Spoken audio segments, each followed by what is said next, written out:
Gather round me, children, I'll tell you the news. Don't worry about the names or dates, you already know it's true.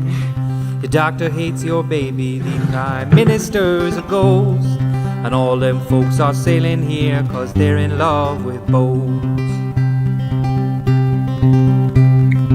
Superfoods can save us from all our evil sin. JFK and Elvis own a bar in Wisconsin. Vaccinations were created by the CIA to steal votes from Bernie Sanders and turn your babies gay. So click the link you think you like and get tooled for a fight against those lefty fascist communists who are leaning too far right. Hi and welcome to Not Another Fake Newscast. I'm Paul. And I'm Jerry. And this is a very special episode because this is our first live stream. You know, why not? We thought we'd just throw an extra dimension into the mix. You get to look at our beautiful pusses now. I say beautiful. But yeah, we are Not Another Fake Newscast. And you can find us at our website, www.notanotherfakenewscast.com. Yep, you can get us on Twitter and Facebook at PGMcast. You can also get us on YouTube at PGMcast or type in NAFNC. You can now get us on Twitch. What's our Twitch handle? Not Another Fake Newscast. So twitch.com/Not Another Fake Newscast. Nice. Long, but nice. What's our name? You can contribute to the show on our Patreon, which is, again, www.patreon.com/PGMcast. And you can also, if you don't like commit to a subscription, although you can subscribe for as little as $1 a month, you can just give us a one-off donation on our Ko-fi button on our website. But yeah, we give access to all our episodes and everything for free. Everything's free at the point of use. But, you know, if you want to contribute towards the running costs of the show, which are increasing, they just get larger and larger and larger. Then you can get involved that way. So yeah, welcome to the show, everybody. And you can get us on Spotify and all the other podcast apps as well. We're there and everything. And this episode will actually also go out as a podcast. It will. But we'll also record it and put it up on... I take it we are recording this, yeah? Yes, we are now. On the right. Fine. But it's also on the live stream. It's on YouTube and stuff anyway, so it's all good. Yeah, so you'll be able to watch it back, with or without our faces, whatever suits you. So yeah, I mean, it's our first round-up in a wee while, Paul. There's been a few things going on, a few things happening. There has. It was tough to find news that wasn't COVID news, so it made it but we managed it. Well, we did, roughly. Yeah. Not the last month. The last month has not been tough to find stuff that's not COVID news. That's been tough to find stuff that's not every day as the results of the presidential election. Oh, I forgot about that presidential election. Who won that? I believe Trump, according to Trump. Oh yeah, I'd been reading that the whole thing was a fraud. That the postal ballots were phony, and that there's big evidence. There's big evidence. Bigly evidence, yeah, about all the fraud that had been going on. So I take it he's brought that forward to court and stuff. Weird though. I was reading today that even though they've been making claims of fraudulent, claims regarding the results, saying that's not right either. Even though they've been making claims of fraud. Thank you, Gerard. Thank you. When it goes to court, that's not the language that they're using. Like they're using other, essentially in court. It's not a flat out this is voter fraud. They are using loopholes and process, but essentially it's not like the public perception is this is fraud, and but that's not actually how it's like playing out when they go into court when they're discussing it from a legal standpoint. It's not just like there is an excess amount of fraud. It's more like they're looking at loopholes and they're looking at votes and they're looking at when the votes came in, and they're looking at all sorts of other ways to make it to delegitimise the results. But the actual result, as according to Google and BBC and CNN and even Fox News, is that Joe Biden got 306. What is it they call them? Electoral colleges to Donald Trump's 232. And Donald Trump himself actually conceded yesterday. Yeah, certainly in the last 36 hours he's conceded. So Say, aye, when we recorded it, yeah. So I mean, there was basically Donald Trump had been laying the groundwork for this sort of claim that he'd been badly done to for months prior to the election. I think as early as April, he had tweeted on April the 14th, 2020, get rid of ballot harvesting. It is rampant with fraud. The US must have voter ID, the only way to get an honest count. And between then and the election, he mentioned rigged elections or voter fraud more than 70 times. So he was clearly laying the groundwork, and it seems that there's been a whole load of websites and stuff popped up. Stop the Steal on Facebook was one of the groups that sprung up almost directly after the election. Is that driven by the ghost of Margaret Thatcher? Very good. It was also, it was co-founded by the Stop the Milk for Waynes Facebook group. Yeah. But yeah, I mean, it seems almost like too deliberate to be organic. You know what I mean? Like, we know that Trump has some very good people in terms of social media and stuff working in the background. You're using that term "good" very, very loosely. Well, good like people, good at what they do. Not necessarily good in terms of morals or ethics. Yeah. And I don't know if I mean, we know previously in 2016 they used Cambridge Analytica. You can only imagine that they've probably employed some political consultancy and social media consultants to be involved in the campaign. Certainly that's where they spent the bulk of their campaign funds. And yeah, I mean, 70 tweets between April and November, including, so this is one in June, rigged 2020 election, millions of mail-in ballots will be printed by foreign countries and others. It will be the scandal of our times. This one in August. The Democrats are demanding mail-in ballots because the enthusiasm meter for slow Joe Biden is the lowest in recorded history, and they are concerned that very few people will turn out to vote. Instead, they will search and find people, then harvest and return ballots. Not fair. Now, although he said that, I believe the turnout was the largest for many a year this year. Well, I mean, so I've not looked at the final numbers, but even just the most basic logic stands, like Trump got more votes than pretty much anyone prior to him has ever received. Biden getting more votes again, and Trump supporters had been told or decided, or in many cases chose not to use mail-in ballots. So the actual turnout on the day, logically then, was higher than it's ever been for just people who were showing up to vote for Trump, let alone the fact that there was some number that has been the mail-in votes that has pushed it way beyond anything that we've seen before.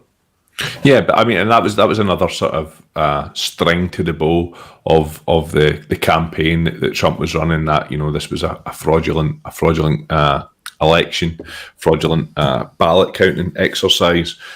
Oh, look! When you look through it, there's like barely any votes for Trump, even though he's just spent the last 5 months, 6 months telling everybody, or 7 months actually, telling everybody demonising the not to use mail-in ballots. A process that, ironically, he is known for using himself. I mean, right. He's known to always mail in his votes. Always. I mean, I believe historically, if you look at the stats, the Democrats have always had more mail-in votes than the Republicans. That seems to just be a historical trend for whatever reason. Probably they might be better educated and working away and stuff like that. I don't know. That could be I could just be casting aspersions on Trump's voter base and saying that they might not be the brightest of people and they might live in rural areas, and that would be wrong of me to do so. But certainly, the statistical evidence shows us that Democrats are historically much more likely to vote by mail-in ballot. I mean, even just in the elections closer to home, I haven't voted in person in probably 15 years or something like that. So it's not unheard of. But then again, it's weird because you're kind of seeing similar tropes. So I actually saw a thread a couple of weeks ago on Twitter which was essentially sort of accusing the general election in the UK, the Conservatives, of doing something similar, by somebody called at Mojo55. And it's worth a look. Even just out of interest to sort of see the stuff that's been pushed. Now, interestingly, it does go into a company called iDocs, who appear to have quite big connections to the Tory party and who are in charge of counting the ballots, etc. But I still wouldn't put a lot of credence in the idea that postal votes are rigged in this country. It was certainly something which was spoke about a lot in the aftermath of the Scottish referendum, the independence referendum. They spoke a lot about the postal ballots being fixed, and look, Ruth Davidson was all happy because she knew what the result of the postal ballots is. But I think a lot of it's just people not understanding how the postal ballot system works. Yeah, but remember, the Republicans weren't allowed in to view their votes getting viewed, even though independent adjudicators from around the world were in doing their job, which is making sure that people are making sure the votes are being counted. Yeah, I mean, every vote in every country in the world has independent folk there. But what were you going to say? Well, I was going to say that so even though that was happening, and so postal votes were tarnished, we then also have to remember that ballot, like the electric machines, the digital kiosks that they use, have been taken over by Venezuelan socialists who write the software. Remember, that is a key fact of this whole scenario. I've seen that voiced by people from the UK, from Scotland, on social media. From Russia, even. Yeah, certainly. Yeah, I mean, the idea that Venezuelan businessmen have some sort of vested interest in getting involved in the US elections, sort of laughable, really. Venezuelan businessmen famously anti-Trump for some reason, even though Trump's administration have been involved in election rigging and stuff down in South America, certainly backing the non-left wing candidate in Venezuela. The SCL group, Mercer's, and that whole entire cabal has been involved in helping fix elections across the entire world, and we're openly quite. I say fix elections, helping sway elections in the correct way, and they were openly quite vocal about it for quite some amount of time. But also, there's plenty of historic evidence of the American intelligence services directly involving themselves in leadership coups down in South America, funding the Contras. We all know about the Iran-Contra deal, and Oliver North going to jail over it. We know that in Nicaragua, they essentially had a CIA mole as their president in Noriega. You'd have thought somebody would have noticed that it was a large blind fucking rodent in charge of the But yeah, so what you mentioned election observers, and one of the tweets that had went viral was a video which showed a poll watcher being denied entry to a Philadelphia polling station, which had almost 2 million views on Twitter, was shared by loads of pro-Trump accounts, loads of the social media. And the guy who was in it basically was asked to wait outside by officials. A woman told him that his poll watching certificate was not valid at that particular polling station. So the video itself was authentic. This did happen. But there was a bit of confusion over the rules. The woman was wrong. The guy was eventually allowed in to view whatever he wanted to view, because he was a Republican who had a cert to go and poll watch, and this is a thing that happens in America. They as well as essentially independent adjudicators, they also are allowed to have partisan watchers, basically, to make sure there's no skullduggery, which is fair enough. But the video, so the situation was clarified. The man was allowed into the station. He was given an apology, but obviously all of that stuff was cut out of the video, and the video itself went viral. And this was used by a lot of prominent Republicans and pro-Trumpers as evidence that this stuff was happening up and down the country. Interesting. Just Luke thrown up in the chat. He was saying that See Laura Kunisberg, like she was in the postal vote facility before the last election, saying Johnson was winning, even though it's illegal, but nothing happened about it. Yeah, interestingly enough, that episode of Politics Live was later pulled from the BBC iPlayer. Because she's kicking about breaking the law. Well, it shouldn't have happened, but also I think Dominic Raab also let slip something similar, if I remember correctly. But yeah, I mean, I don't want to get involved in punting conspiracy theories about postal votes in the UK, because down that way madness lies. But there's certainly, there's certainly evidence in multiple elections and referenda that the results of the postal votes, because they're counted separately. They're counted by a different company. They're not counted by the Electoral Commission in the same way that the ballots which go into the boxes in your local council area are counted. They're counted by a company that has a contract to do that. You mean a nonsense capitalist state has decided to fucking use a third party to count their votes for an election? Doesn't it sound right? Yeah. So, I mean, I suppose, like, I'm very much...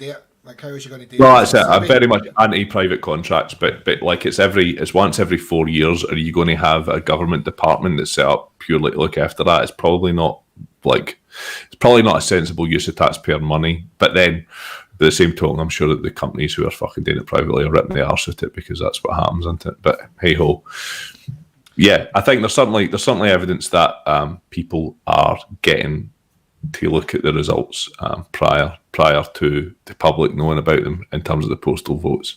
But whether that really matters or not, I don't know. It might change how you campaign in the last few days or weeks of an election campaign, I suppose. Maybe, but the numbers are essentially the reason that Trump is now conceded is because the numbers. There would have to be such a huge swing in terms of the amount of fraud that would now have to have occurred for it to actually impact the results of the election would mean that the entirety of America wasn't working properly, like from a democratic standpoint. Yeah, I mean, the guy fucking lost at the end of the day. The fact that he was so desperate to punt this conspiracy theory from April suggests that he knew he was going to lose, and he was trying to mobilise his voter base to cause trouble. I expected there to be more civil unrest than there has been over this. It's been quite pleasing to see that there hasn't so far. But yeah, a lot of it's kind of been fueled by the QAnon stuff. You know, the whole Trump secretly fighting satanic paedophiles through line. See, if I had to choose a fucking champion to fight my satanic paedophile baddies, it certainly wouldn't be Trump. I mean, he was pals with Epstein, who, if there were satanic paedophile baddies, was certainly involved. Like, Epstein Island was like, yeah, it was satanic paedophile HQ, I would presume. So yeah, like Tracy Island for pedos. Maybe he was just a double agent for the CIA. Him and Noriega were in shagging Wayne's, but they were doing it for the American government. Who, Trump? That didn't happen. Just point that out. Weirdly though, I did, however, read very off the subject, and obviously I've no research in any way, shape or form, but I was reading an article about a sexual assault case at the present moment. I've just seen a pop up there relevant to something that was just said in the chat, and it amused me. Shit, man, I can't even remember what I was saying there now. You were talking about a sexual assault case, and then you started laughing.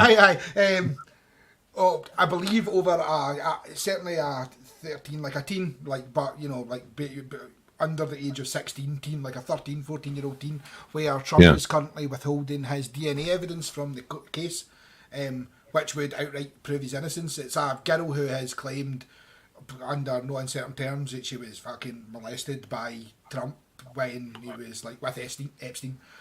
Right. Aye. Where did you see that? The internet, Jerry. The internet. If you find a link, bang it up. I will. I mean, it sounds dodgy. Like, I mean, obviously sounds dodgy, but it sounds also like perhaps untrue, but not them. But I never read it, so I don't know. So yeah, I mean, Is there much else to say? I particularly enjoyed Rudy Giuliani's face starting to melt. Sent into madness, followed by his face melting off him.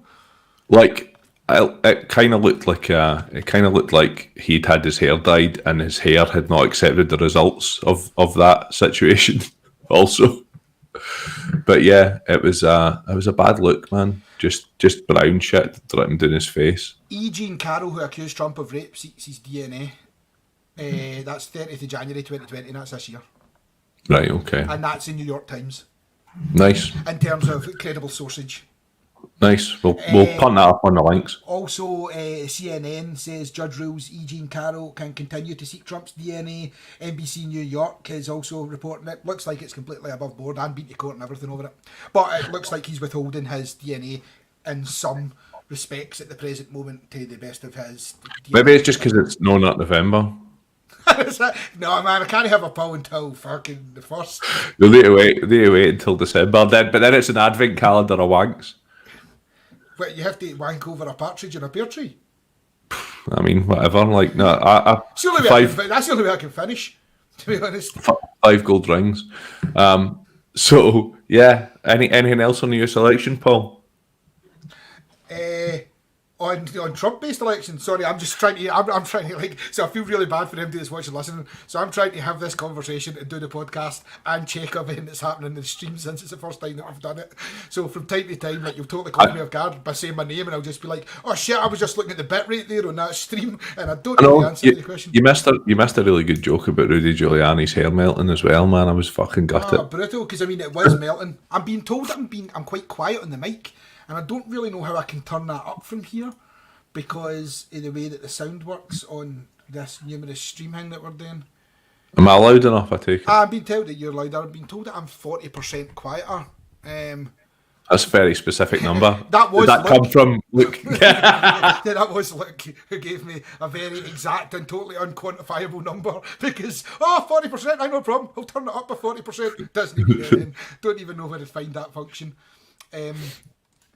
But yeah, so I mean, in the grand scheme of things, no a massive amount that's not already been covered. Like, he had a breakdown. Oh, for fuck's sake, I can't believe you managed to speak all of that stuff and you didn't speak all of that stuff. Holy shit, Paul. Nah, Paul talks for 11. I know, this is actually my pseudo job now. 4 seasons. Landscaping. Landscaping amazing. Was not mentioned. Amazing. So do you know the theory behind that? It was intentional. Aye, but by people who are working on the campaign, who are there's essentially a theory that people inside the Trump campaign have been actively sabotaging it. By any chance, did you find this theory on a QAnon Twitter account? No. So at his rallies, he was doing the I was going to say, no, Jerry, you're pronouncing that wrong. They're called Israelis. They're people from Israel. He was doing the "I'm wanking cock" stance that he was doing. Yeah, of course, yeah. So with no context in the fact that people just watched you in the video do that. We now have you're just like that wanking cock video. You know, man. Yeah, well, that's what Donald Trump was doing. He was dancing like that, wasn't he? He was like the way you wank cocks. Looked like he was wanking cocks off. But he is that his Russian handler? But you know that they played YMCA. They played YMCA over the speakers, the Village People classic, which is obviously largely associated with the homosexual community, which is not the kind of thing that your average Republican really gets on board with necessarily. Certainly not a big Pence standpoint. Exactly. Pence is so the election so the theory is that the people have been doing stuff like that. It could have been an honest mistake, but it seems like too good to be true. But the conversation that has to happen at some point in this chain is, hi, this is the presidential campaign for your current president. Oh, weird that you phoned me at work. Why are you phoning me? Would like to book your premises for a thing. Are you sure? We're in a fucking shipping container. Do you know what I mean? We've got a sex shop next door. It's because at no point was the person on the phone just like, this seems like a reasonable thing that someone's asked for. So they definitely said, are you sure? Are you sure you phoned the right person? But the other thing is that they arrived there, and went through with it because that's bullshit. Surely he would arrive and go, oh, well, this is a mistake. We'll go and do this somewhere else. We can't do it here. We'll look fucking ridiculous and amateurish and stupid. But nah, they went with it, man. I mean, that's fucking owning it right there. Like, see if you're going to absolutely balls up the entire process. At least taking ownership of it and just being like, no, we intended. No, this is what we always wanted to do. Like, every president for the last 44 have done their speech outside a fucking outside the set of fucking Storage Wars. You know what I mean? There could have easily been a guy in the background going 25. Have you seen Storage Wars? No, that's pretty bad. I have seen Storage Wars. Sorry, mate. It's incredibly upsetting. So, just looking at the sort of picks that Biden has presented. By picks, do you mean the people that he's picked, or do you mean the sexy pictures that he's thrown up on Twitter since he won the election? I just like Biden's dick pics. Or I actually meant depicts the ancient Scottish people. Wait a minute. I just have to check Biden's dick pics. Is that available for purchase? Don't search that, Paul. Dickpics.com. I wonder if that's available for purchase. It is? People don't know what they're missing. Weird. I mean, 4 years worth of presidential fucking gold. I can't imagine. I mean, what colour does your cock go when it's that old? I wonder. Weird question. You know, it kind of goes beigeur as it gets older. Is that the conversation that we're having here? Beigeur? Is that like darker beige? I mean, mine's just like beige a and dark are definitely beige. not the same things. But if I just a dark beige now, yeah, just through years of misuse, I suppose. Putting it places that slightly burn it.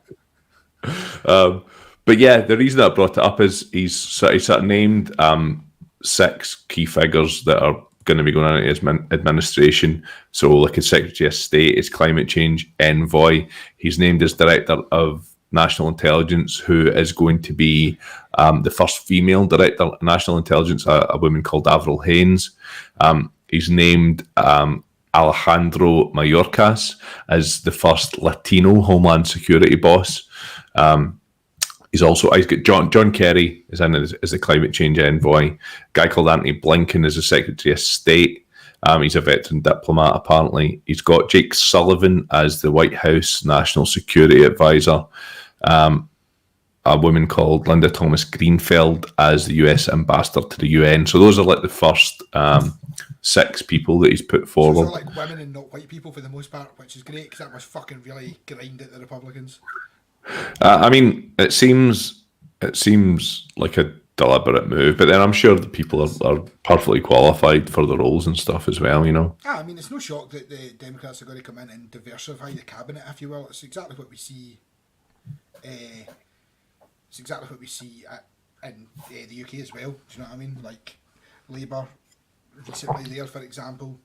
I don't know. Like the Tories have really diversified the cabinet. They've got some that didn't even go to private school, and they've got a couple of Browns that that are there. You know, just being all and Stephen.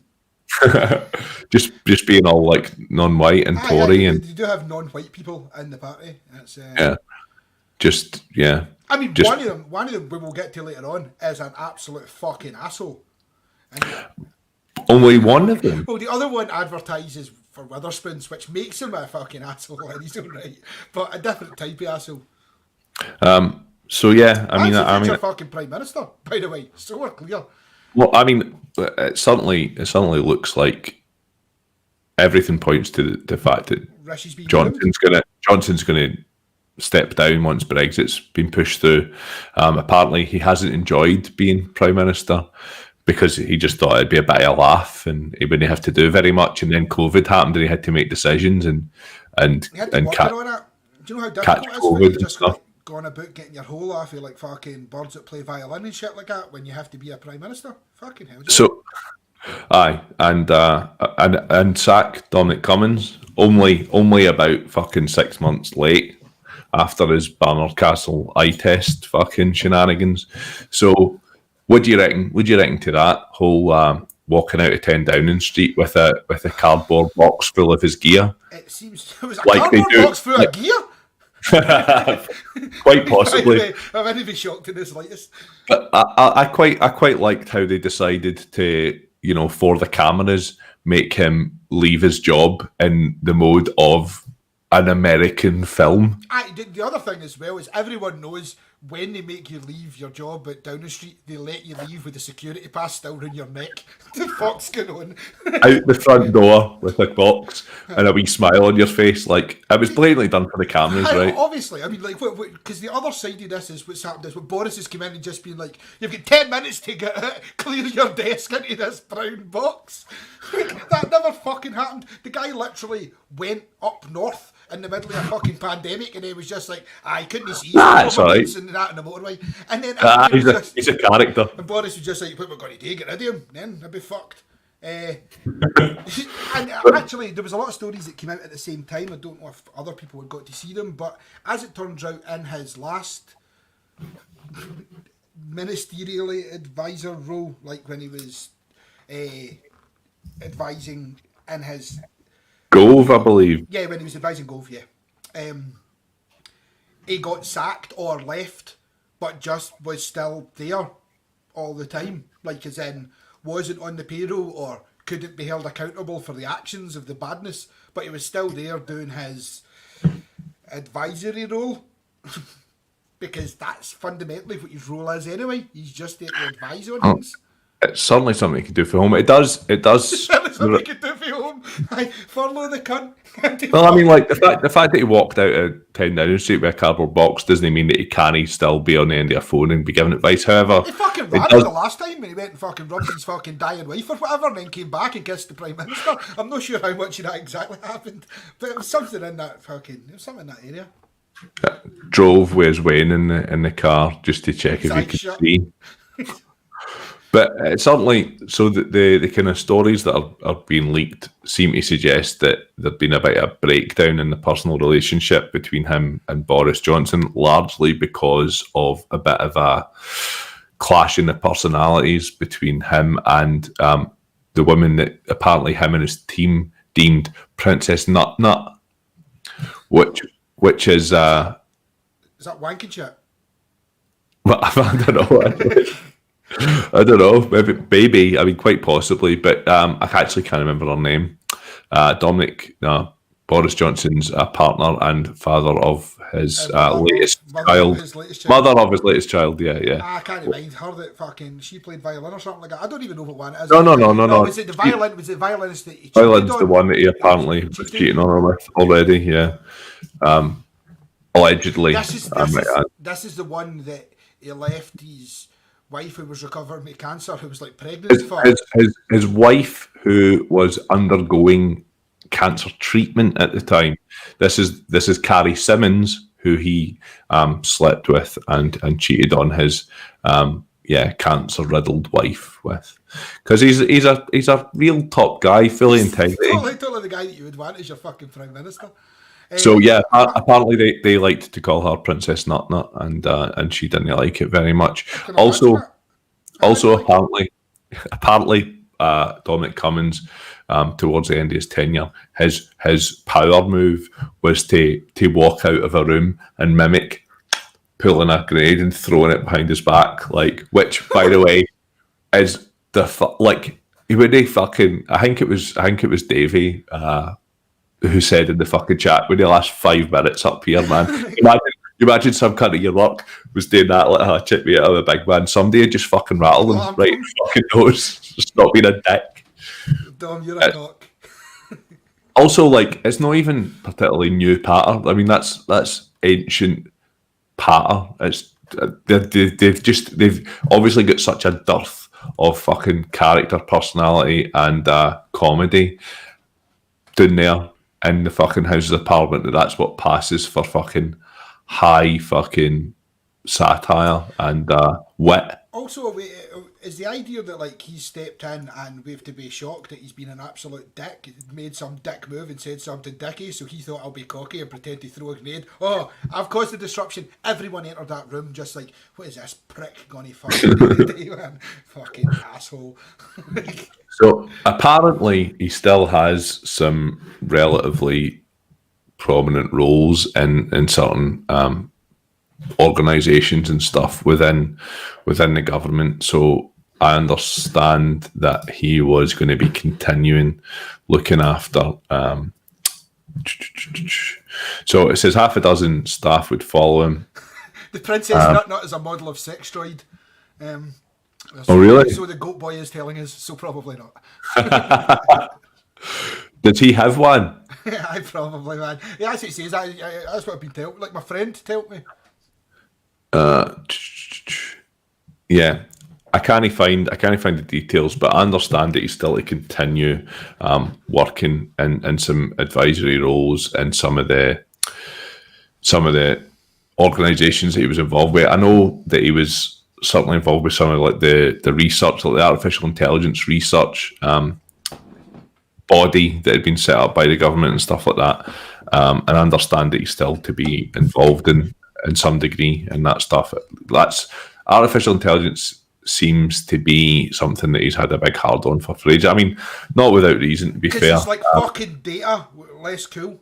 That's why. No, but because he's I a mean, human equivalent of fucking. I know, obviously, from the point of view of manipulating the masses, having artificial well, like intelligence campaign and stuff like that, aye. but other things as well. Like he just seems to have been quite on board with it, and like we know building a that, wife for himself. we know from talking to Shamir Sani, for example, that there is a bit of a cult of personality down in Whitehall around Dominic Cummings. Aye, they think he's the da. They think Yeah. his quality as a person. And my understanding for likes of reading Chris Wiley's book and stuff like that is that all the people that meet him do kind of speak about him as being a pretty intelligent guy, and in a sort of field which doesn't have a lot of very intelligent people, he stands out as being somebody who kind of reads and has, yeah. He stands out as being someone who kind of reads. That's the best way to summarise Westminster that I've ever heard ever. But he also clearly has quite a large ego, like he's fucking writing his wee daft blogs, which, he went back and... I think you'll find him editing his wee daft blogs.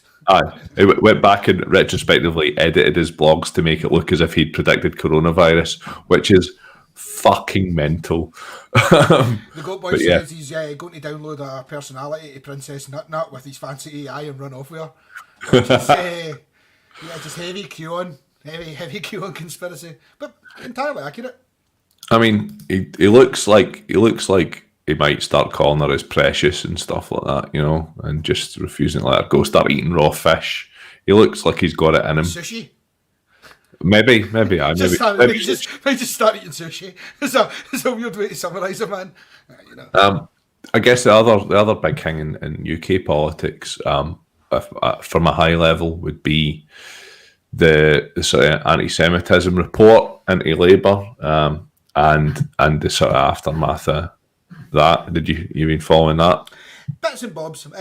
Certainly I followed the overspill of it. I've not actually read the report. Like, I've not actually read the ins and outs, but I imagine you have. So I've read quite a lot of it. It's actually longer than I thought it was. So I started reading it. Is it not quite a chunky boy? Is it not? There's quite a lot of chat in it, isn't there? I didn't think it was massive. I'm just trying to fucking pull it up here. When I first looked at it, and I mean, like, to be fair, it's quite, the font's quite big, so it's not horrendous. You know what I mean? But it's still like 130 pages, But I mean, in broad strokes, it's certainly somebody outside my window that freaked me out a bit. In broad strokes, there's certainly plenty of evidence that anti-Semitism hasn't been dealt with correctly by Labour. There's obviously been, this isn't the first report or inquiry that had been held into the anti-Semitism accusations, as we have kind of spoke about at length at Byline a few years ago, Paul. Sami Chakrabarti had been entrusted with an inquiry back in 2016, I believe, and she made a number of recommendations that this report found hadn't been implemented. Later, there'd been a Royal or Royale. It's like spelt Royal, but with two L's, basically. Royal. Royal That's it. inquiry report that had also been carried out that had made several recommendations which hadn't been implemented either. So there's been, Baroness Royale and the Home Affairs Select Committee. That was the second investigation. And the party failed to implement the recommendations made in those reports fully or to take effective measures to stop anti-Semitic conduct from taking place. The newest report basically says it's regrettable that many of the concerns that are being raised here were first raised in these reports over 4 years ago. So there's been plenty of opportunity to put processes in place and stuff like that. And they in this report they make a lot of comparison with how the party has dealt with sexual harassment complaints, and they basically say that the party's shown an ability to act decisively when it wants to, because it's introduced a bespoke process to deal with sexual harassment complaints. It does say that there's been some improvements in the process for dealing with anti-Semitism complaints, but it's hard not to conclude that anti-Semitism within the Labour Party could have been tackled more effectively if the leadership had chosen to do so.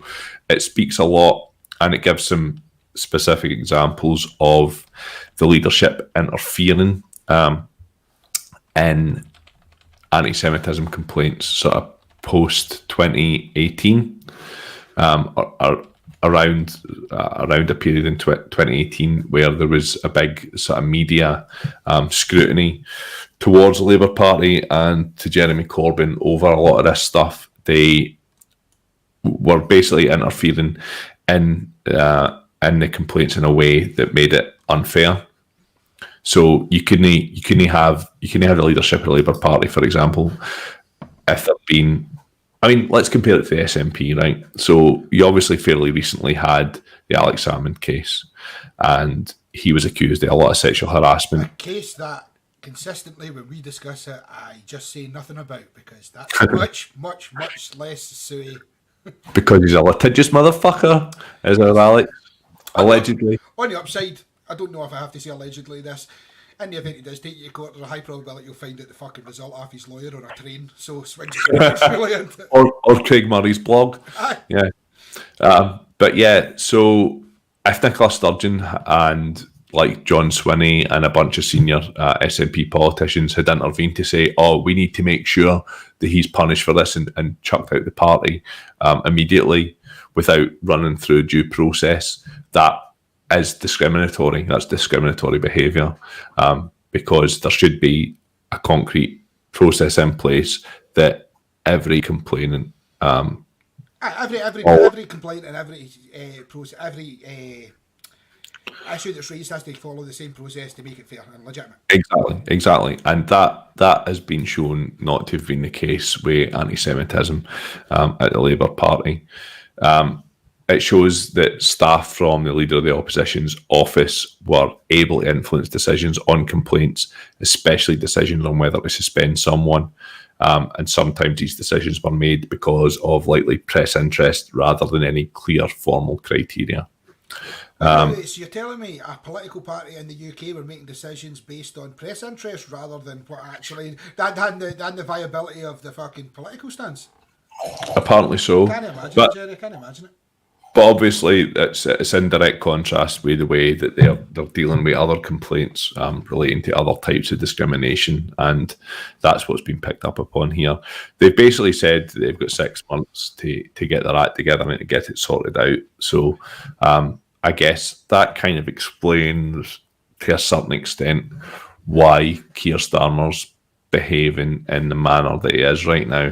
I would also. Keir Starmer did step into this whole scenario with the holy mission, if you will, that he was going to fucking stamp out anti-Semitism in Labour, and he certainly has a hat in the ring, being that he's married to a Jewish person. Probably gives him a wee bit more drive to take this on as his bit that he's really going to drag. Also, it also probably gives him a bit more legitimacy in doing that, right? Yeah. I mean, the thing is, he's not. It's a lot.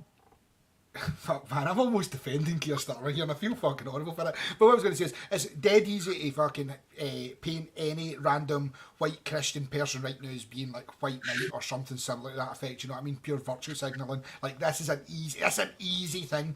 Like taking on something like trans rights, black rights, gay rights, or something like that is, from the point of view of the opposition leader right now, just sets them up for, like, it's very few people that are going to be negative about it, and it only comes with positive, you know what I mean? Like, and the people who are going to be negative about it are probably not the type of people you want to be interacting with anyway, do you know what I mean? Like, they're not the type of people that are going to matter when it comes down to the election, so it's an easy one for him to take on. But then one would argue, do you think that he dealt with Corbyn in the correct way? Well, so this is what we need to come on to. So Corbyn, in the immediate aftermath of the report being published, made a statement, which I'm just going to pull up here. Now, I can understand to a certain extent why he made the statement, but I think it was ill-advised, which, you know, is something which applies to a lot of Jeremy Corbyn's interactions with the media and his communications regarding anti-Semitism over the last 5 years, during his period as leader of Labour. We done a live show 2 years ago at Byline Festival on this on this specific topic, and we looked at all the claims and stuff like that. And I remember certainly at the time, the conclusion that we came to was, Jeremy Corbyn isn't necessarily, or not at all, pretty so clear, but the things that he's done is not because he's anti-Semitic, it's just because he's a dithering old fucking idiot who doesn't understand the dreadful, truly dreadful optics of the things that he's done. Now, that compounded with the shite people that exist within the Labour Party who do have issues with Jewish people, means that it's very difficult for him. Like, he has shared a stage with a Holocaust denier. Now, he would argue that that's not the reason he was sharing the stage with him, and this is Paul Eisen we're talking about. Yeah, but he still did. Do you know what I mean? Like, he still did. Like, I can still Google fucking pictures of him throwing up daft fucking gang signs. He does need to be thrown up, because, like, he's just shite at social media. He's just old and shite at social media. Do you know what I mean? Yeah, but the signs that he threw up were misreported by likes of Daily Mail and Daily Express as being like Brotherhood of Islam signs, whereas actually it was a sign to commemorate one of the massacres that happened during the Egyptian uprising and whatever. But again, there's a bit of nuance and a bit of explanation that's required there, and it's much easier to put up a sensationalist headline, and a lot of the public are going to believe it. Like, imagine you already fucking hated him. That's an easy one, isn't it? Well, it's right, and like I would happily state that I do not believe for a second that Jeremy Corbyn is an anti-Semitic person, that he has an issue with Jewish people in general. I believe that he certainly has an issue with the state of Israel. Oh, Jerry, watch out, remember, if you mention that it's an apartheid state, then you get cancelled, I believe, is what happened recently. I believe that equating criticism of Israel with anti-Semitism is anti-Semitic in and of itself. However, this is what Corbyn said in his statement post the publishing of this report. It says, he said, one anti-Semite is too many, but, which never a good start, is it? Don't throw I'm not a racist. But, one anti-Semite is too many, but if you had two anti-Semites and they were, like, say, rowing a boat for you, then, it's like, you know, what you got to do, you have to get your boat rowed, right? I don't know who's parsing this stuff for him. Like, I don't know who's looking at this over for him and going, yeah, no, that's gold, mate. That's gold dust. And I think we can call him out because this is a rundown episode. I have interacted with the Labour press. People. Yeah. I can guarantee you no cunt's looking at what he's going to say. And if they are looking at it, they're just looking at it on a whim, like on the toilet, on their phones, you know what I mean? Actually, we need to make a direct call out to the Scottish Labour press people in a moment. But one anti-Semite is too many, but the scale of the problem was also dramatically overstated for political reasons by our opponents inside and outside the party, as well as by much of the media. That combination hurt Jewish people and must never be repeated. My sincere hope is that relations with Jewish communities can be rebuilt and those fears overcome. While I do not accept all of its findings, I trust its recommendations will be swiftly implemented to help move on from this period. So this put him at direct loggerheads with Keir Starmer, who had made a statement basically saying that he accepted the findings of this. This, by the way, the third official investigation into anti-Semitism at Labour, which has found similar... Anti-Semitism every time. So, essentially, they keep on going and looking in the anti-Semitic cupboard that they fucking got at Labour HQ and finding where they keep the racists. Certainly repeatedly found that there's not formal processes in place. There's not been any training given to staff who are dealing with these complaints. You know, all of the things that any big organisation and as a political party, Labour has to conform with the Equality Act 2006 and 2010. Like it has to, right? Now, the report did state that the Labour Party does not have legal responsibility for its non-participating, non-representative elected members. Man, right? I can't viably. There's fucking like hundreds of thousands of people. Like you're going to have fucking racists and anti-Semites amongst them. Like, yeah, of course, yeah. In any political party of that size, you're going to have society. You take 200,000 people in society, you're going to find racists and homophobes and xenophobes in them. I know that's wrong, but you just always will. It did also state that it has like a moral and ethical duty to try and, change behaviours, discourage those people, make sure they're not welcomed into the party or not involved in the party or distanced from it or thrown out. Of course, and that's the bit that a lot of people could argue that Jeremy Corbyn didn't do correctly in his tenure. Like if he had called out, if he had stated that the Labour Party is not a place for anti-Semites, it would have done great for fucking optics. Do you know what I mean? Even if it wouldn't actually, I don't believe that statement will necessarily change anything, but it sets a standard where in the event at any given point you want to turn around and say, nah, you're an anti-Semite, fuck off, it's in the rules. Do you know what I mean? Well, yeah, and also, like, if he'd apologised, like, so eventually he apologised for what he'd said off the back of the report coming out. He made quite a good apology. I can't find the... Oh, here we go. He regretted any hurt caused by his words following the report by the Equalities Watchdog and the anti-Semitism. And then right after that he said, but... but yeah, he didn't really apologise for the feelings that were identified in it. And essentially... And we've said this before. If he wanted to play, and this is the problem that a lot of people had with Corbyn as a leader, right? Is that principles are great, and I think his policy was largely excellent. Like I agree, it's all top shelf stuff, man. Fucking part of it.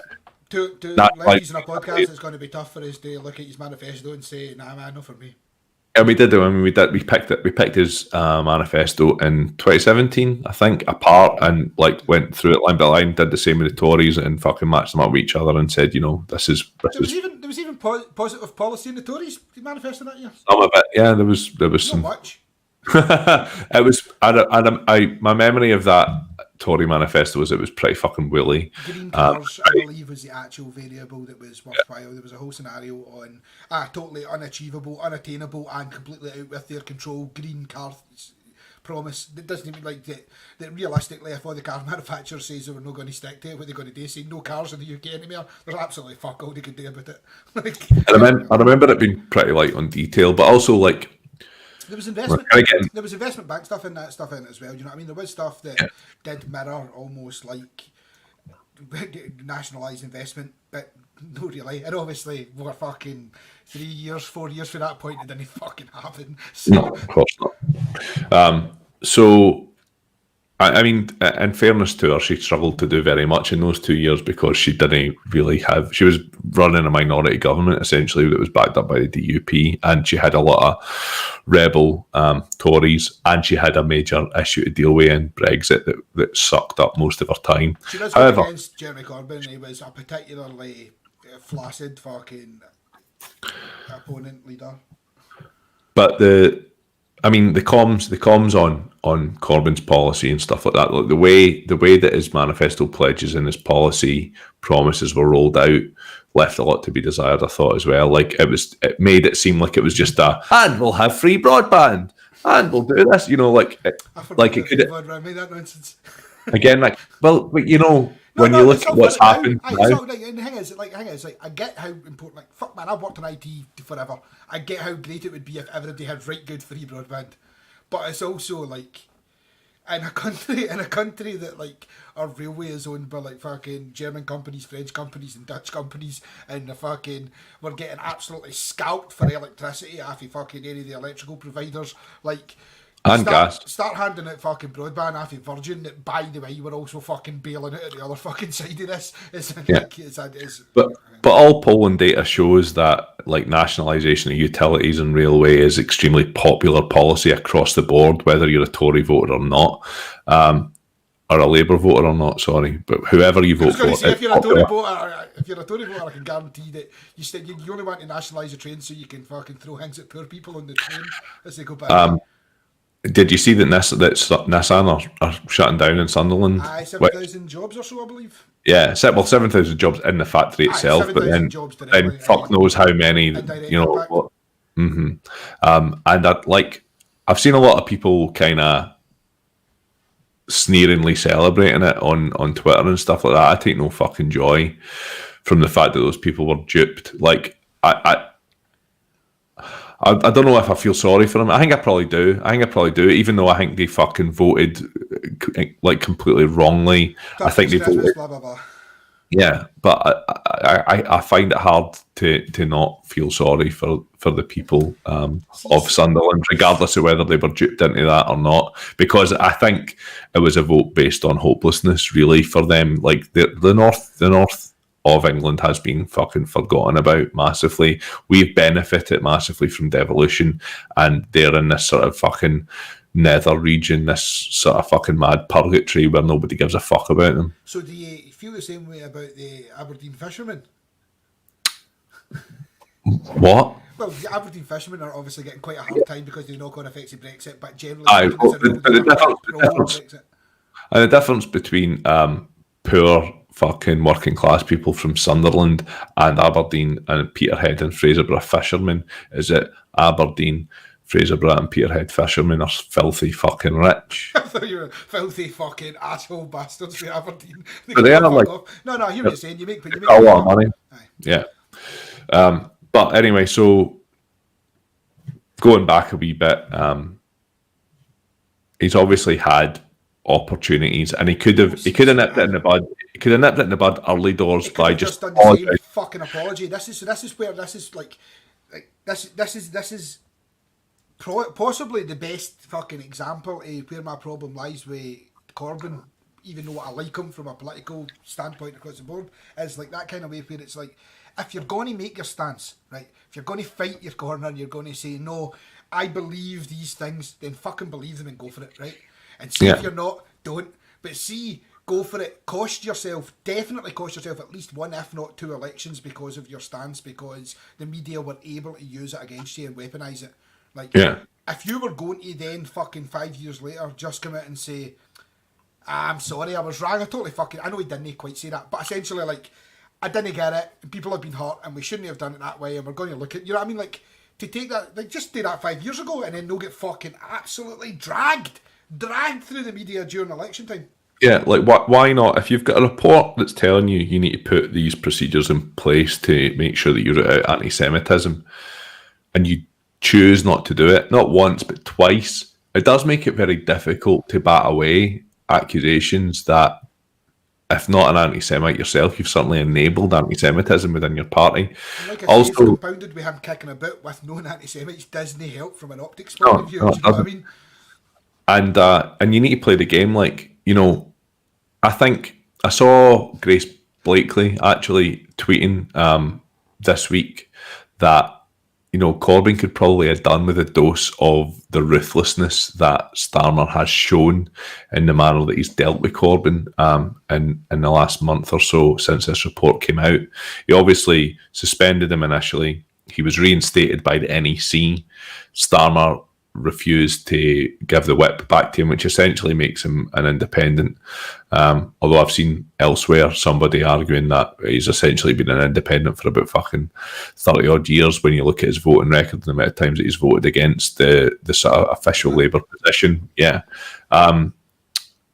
So yeah, I think he was never going to be the man that was going to unite the Labour Party. However, Starmer has pledged to unite the Labour Party and seems to be doing a hell of a lot to piss the left of the party off right now. He's lost 57,000 members since he became leader. And there was a walkout of the NEC today. Well, was there another one? So I know that up until certainly yesterday it was being reported like 57,000 members, which is what, more members than the Tories even have. Do you know what I mean? So I believe Margaret Beckett was named as the. Let me just fucking pull this up. I don't want to get it wrong, but there was a vote today regarding the a position within the party, the chair of the NEC, right, and traditionally that has always went to the vice chair, which would have been Ian Murray. However, there's been lobbying by the sort of Starmer faction, if you will, within the NEC to elect Margaret Beckett. And after the walkout by the left sort of faction of the Labour Party within the NEC, which Susan Pidcock, I believe, tweeted about today to say that they had walked out, and I think she called them the left in inverted commas. Let me just find it. Good radio and video for you all. It's not like watching Jerry just Google. No, Laura Pidcock, is it? Let me fucking. Weirdly, we've had 22 views since we started this stream, which seems substantially more than you'd imagined. No, I can't believe they've watched it for very long. Yeah, so sorry, Laura Pidcock. The left grouping were forced to walk out of NEC meeting. The disrespect for the left is something we will not put up with. Leadership undermined governance of the NEC, censor debate and ignore our processes by doubling down on the removal of the whip from Jeremy Corbyn. So yeah, I mean, there's definite splits and gouges in the Labour Party at the minute, which is not great to see. As I see it, and it's purely based on conjecture for the most part, in all fairness, but as I see it right now, Labour, as it stands, couldn't win the next election, even if it fucking wanted to. Like, it couldn't win it, as in it couldn't get enough fucking votes to beat the Tories. Well, like, and they're consistently polling 3, 4, 5 points below the Conservative Party on almost every poll of voter intention, which is coming out of the polling companies at the moment. And to me, that's the Tory Party at the present moment, during Brexit and the PPE scandal and the pandemic and the fact that Boris is in charge. That's Tory Party, like, making an absolute rip-roaring cunt. It surprises me. Tory Party making an absolute rip-roaring cunt of it. As a t-shirt. If anyone who is watching or listening wants to, if you want to design a t-shirt, that's Tory Party making a rip-roaring cunt of it. Maybe if you could make it like a 70s style, like, kind of, like, it would be nice. But when you contrast that with what's been happening polling wise up in Scotland in terms of voter intention on an independence referendum, we've had 14 in a row now which have showed majority support for independence. That's all happened under Boris's tenure under COVID, and the main reason it's been given by individuals who've been asked as why they've changed their mind is Boris Johnson, specifically Boris Johnson. So as far as I'm concerned, he can stay in power for as long as he wants, right? I mean, I don't really mean that. I don't obviously no, he's actually killing the country. But to contrast that with the rest of the UK, which apparently there hasn't been any surge in support for the opposition, which as an opponent of the Tory party through and through, like if I am more of an opponent of the Tory party than I am a supporter of any other party, I find it baffling that hasn't happened. And also, look, What's more important to you, disliking the Tory party or Scottish independence? Scottish independence is more important to me, I think. But like, but I really fucking hate the Tories. So now you mention it. I mean, really, like, dislike of the Tories isn't a good enough.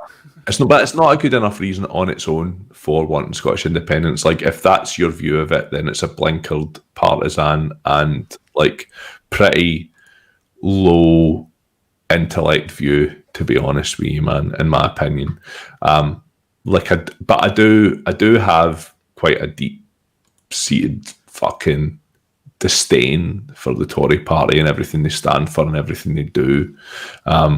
We've spoke about it plenty of times, but like even very recently. So plenty of times. We're nearly hitting 4 years of doing this podcast. We spoke about it a lot. But it was only a couple of months ago that the Conservative Party voted against providing meals to impoverished children at Christmas time, which is like Dickensian fucking bad guy levels of fucking shittiness. Remember 2 weeks before that they decided to add the tax back onto PPE? Yeah. Like, fucking like actually like a big book of baddies. Like it's in looking through. Like how could we make it that you just like stick fireworks up the arses of foxes on Guy Fawkes night and then it kills two birds with one stone, didn't it? One fox with one firework. One fox with one or two foxes with one firework if you're good with gaffer tape. Like the human fox centipede. No, the fox centipede. That's how that. The human fox centipede. Like some kind of sexy furry firework moment. I'm gonna feed you a firework and you're gonna shit it into the next fox. This is fucking horrible. This. Let's get off this fast. Joylan Mogham or whatever his name is will be fucking loving it. Fucking battering a fox with a fucking cricket bat and a kimono or whatever the fuck he did. But yeah, so that's not even made up. Like, I would love that to be a made up statement, but it's no. That's just a fucking thing. I mean, doing it's bad enough, but tweeting about it, like, what was he thinking? Like, yeah. Yourself. Oh man, what a moment I've had. I just had to batter a fox to death with a cricket bat wearing my kimono. What are you doing, man? Like fucking you had a pretty good rep on Twitter up until this. You've really let your true colours. He knows his audience though, because he totally opted to sexy it up at the end. Because he was like battering a fucking fox with a fucking cricket bat. Oh, that's going to make me feel. That's going to make me sound bad. But I was in a sexy kimono. Oh, whoa! I didn't realise. I think I could wank to that. Like, if you were just battering a fox with a cricket bat, it's sick. You put on a kimono, it's a fetish. It's a fetish. That's how it works. There's definitely like a corner of the internet devoted entirely to it. Adam would drink his bathwater. So, but we're also being told off by our friend Ryan for slagging off kimonos right now. Just so you know, Ryan is a proponent of the kimono. But what I was going to say was, so they voted against that. They were eventually, I think, embarrassed into it by Marcus Rashford for like a fucking second time this year. He's forced them to fucking revert their mind on a policy decision relating to free school meals. How shite must you be as a Tory leader, right? How shite do you have to be as a Tory leader when... Also as the Labour leader. In fact, fuck the Tory leader. He's shite anyway. We already know that. He was consistently shite for every single job he's ever been. I don't expect anything more of the Tory leader. Well, I don't expect any more of Keir Starmer. I expect him to be a fucking horrible Tory, right? But I mean, to be in this. No, Controversial. no, man, he is though. Like, there's no fucking pretend. Like, I get it. Everybody's like, oh, we should get behind him and stuff. Like, oh, he's my leader. Like, fucking, I get it. Right, fucking anybody but We can get on to Starmer in a bit more depth. But Yeah. anybody but Tories, I get it. You know what I mean? But at the end of the day, you're just voting for fucking. I mean, he's not even a red Tory. He's purple at best. You know what I mean? Like, he's fucking purple and blue mixed at the very, very best. Like, red and blue mixed at the very best. Like, he's just fucking. What, Sir Keir Starmer? Sir Keir Starmer, middle of the road, used to be like fucking. What was he? Fucking Chief Justice. That's not what it is because that's America. That's fucking stupid.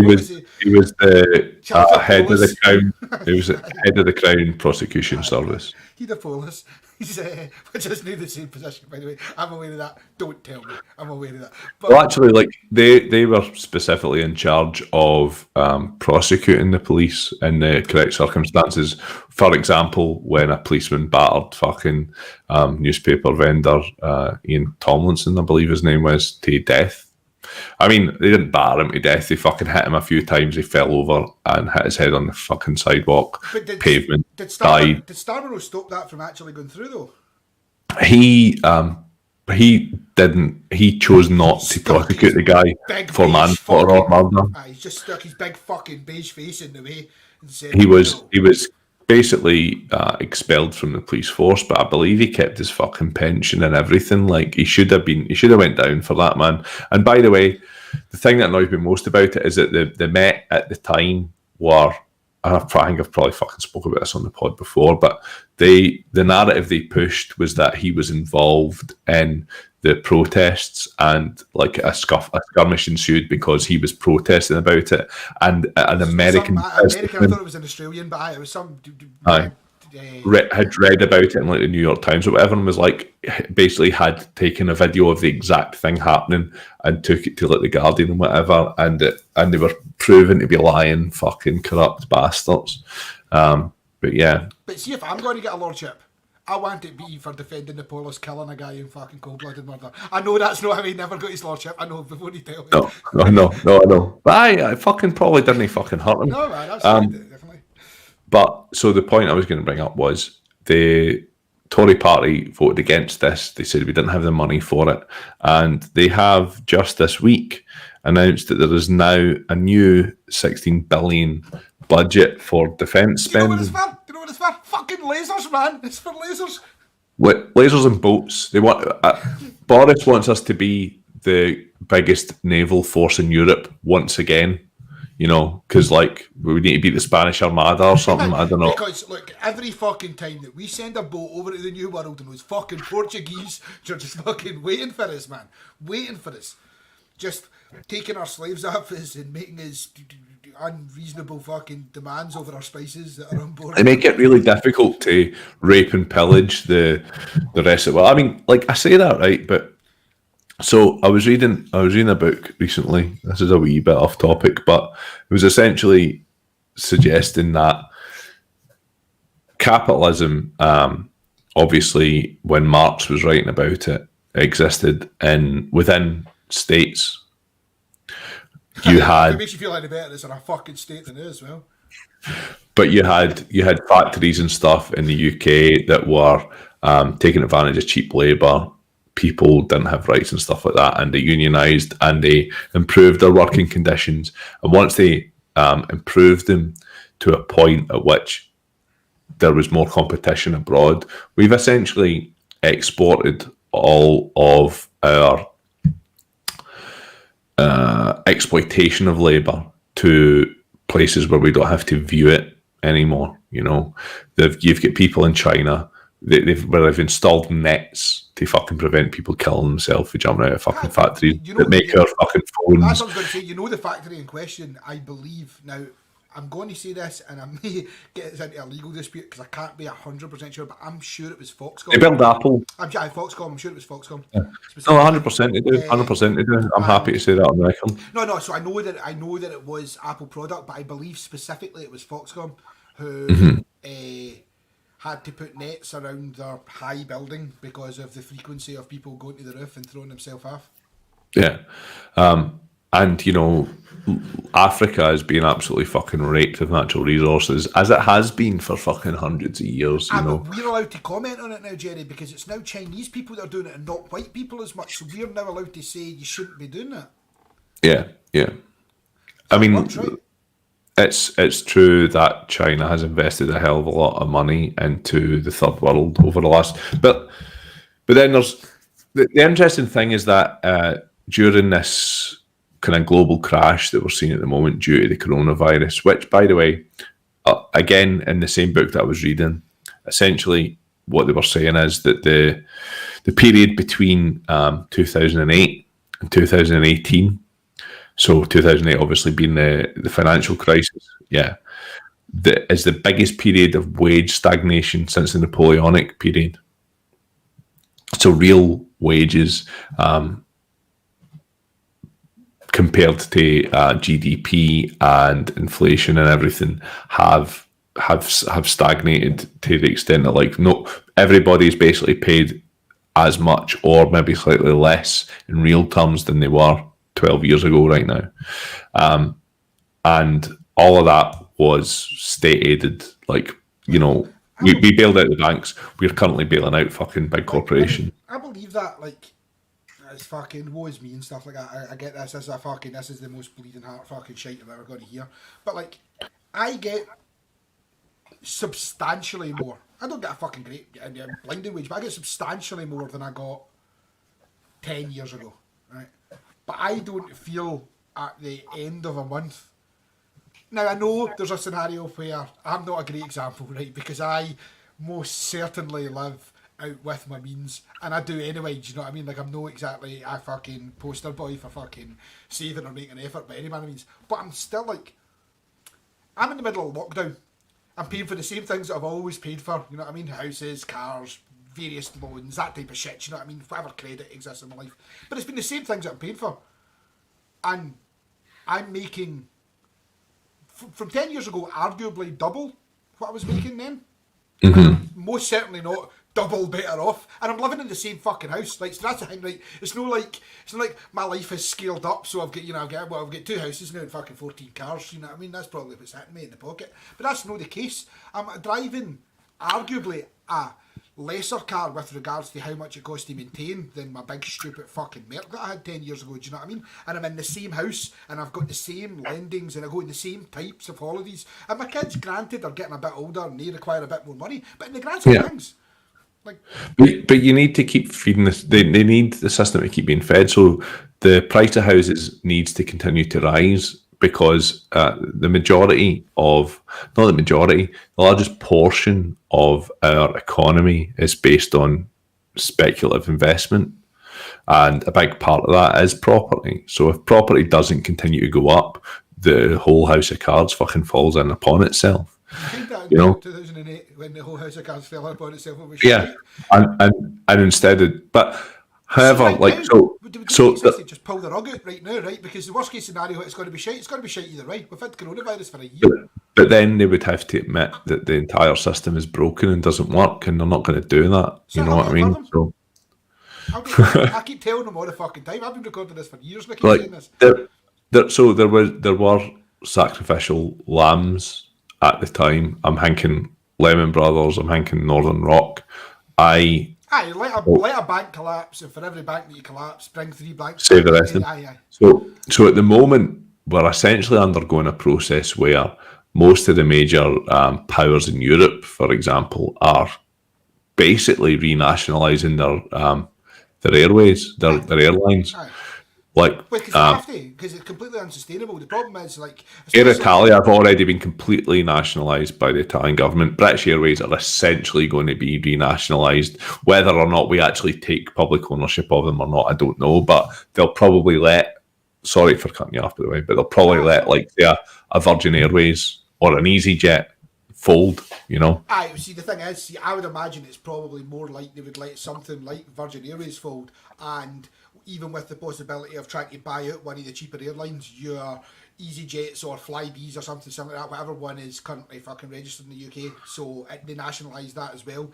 Someone that EasyJet, I reckon at the present moment, EasyJet would just shift their EasyJet fucking planes if they went to them right now with a decent enough offer, because 6 months. You've got another 6 months before there's people properly flying. Yeah. Do you know what I mean? It's good.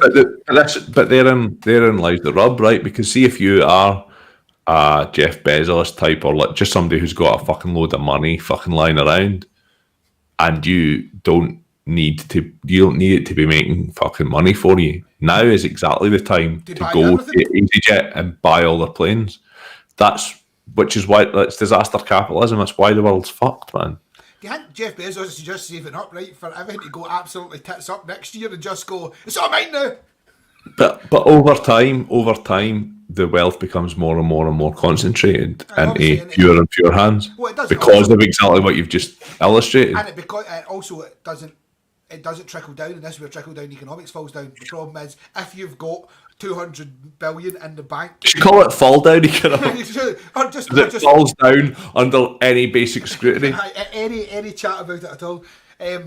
So on the note, while we're talking about Boris, while we're talking about his expenditure, while we're talking about 16.4 billion, I believe, which is the actual figure. Yeah. Another thing that he decided to do was cut what we call, the actual term for it is international fucking something. Give us a second and I'll tell you the exact international fucking... it's just called Areas of International Development, right?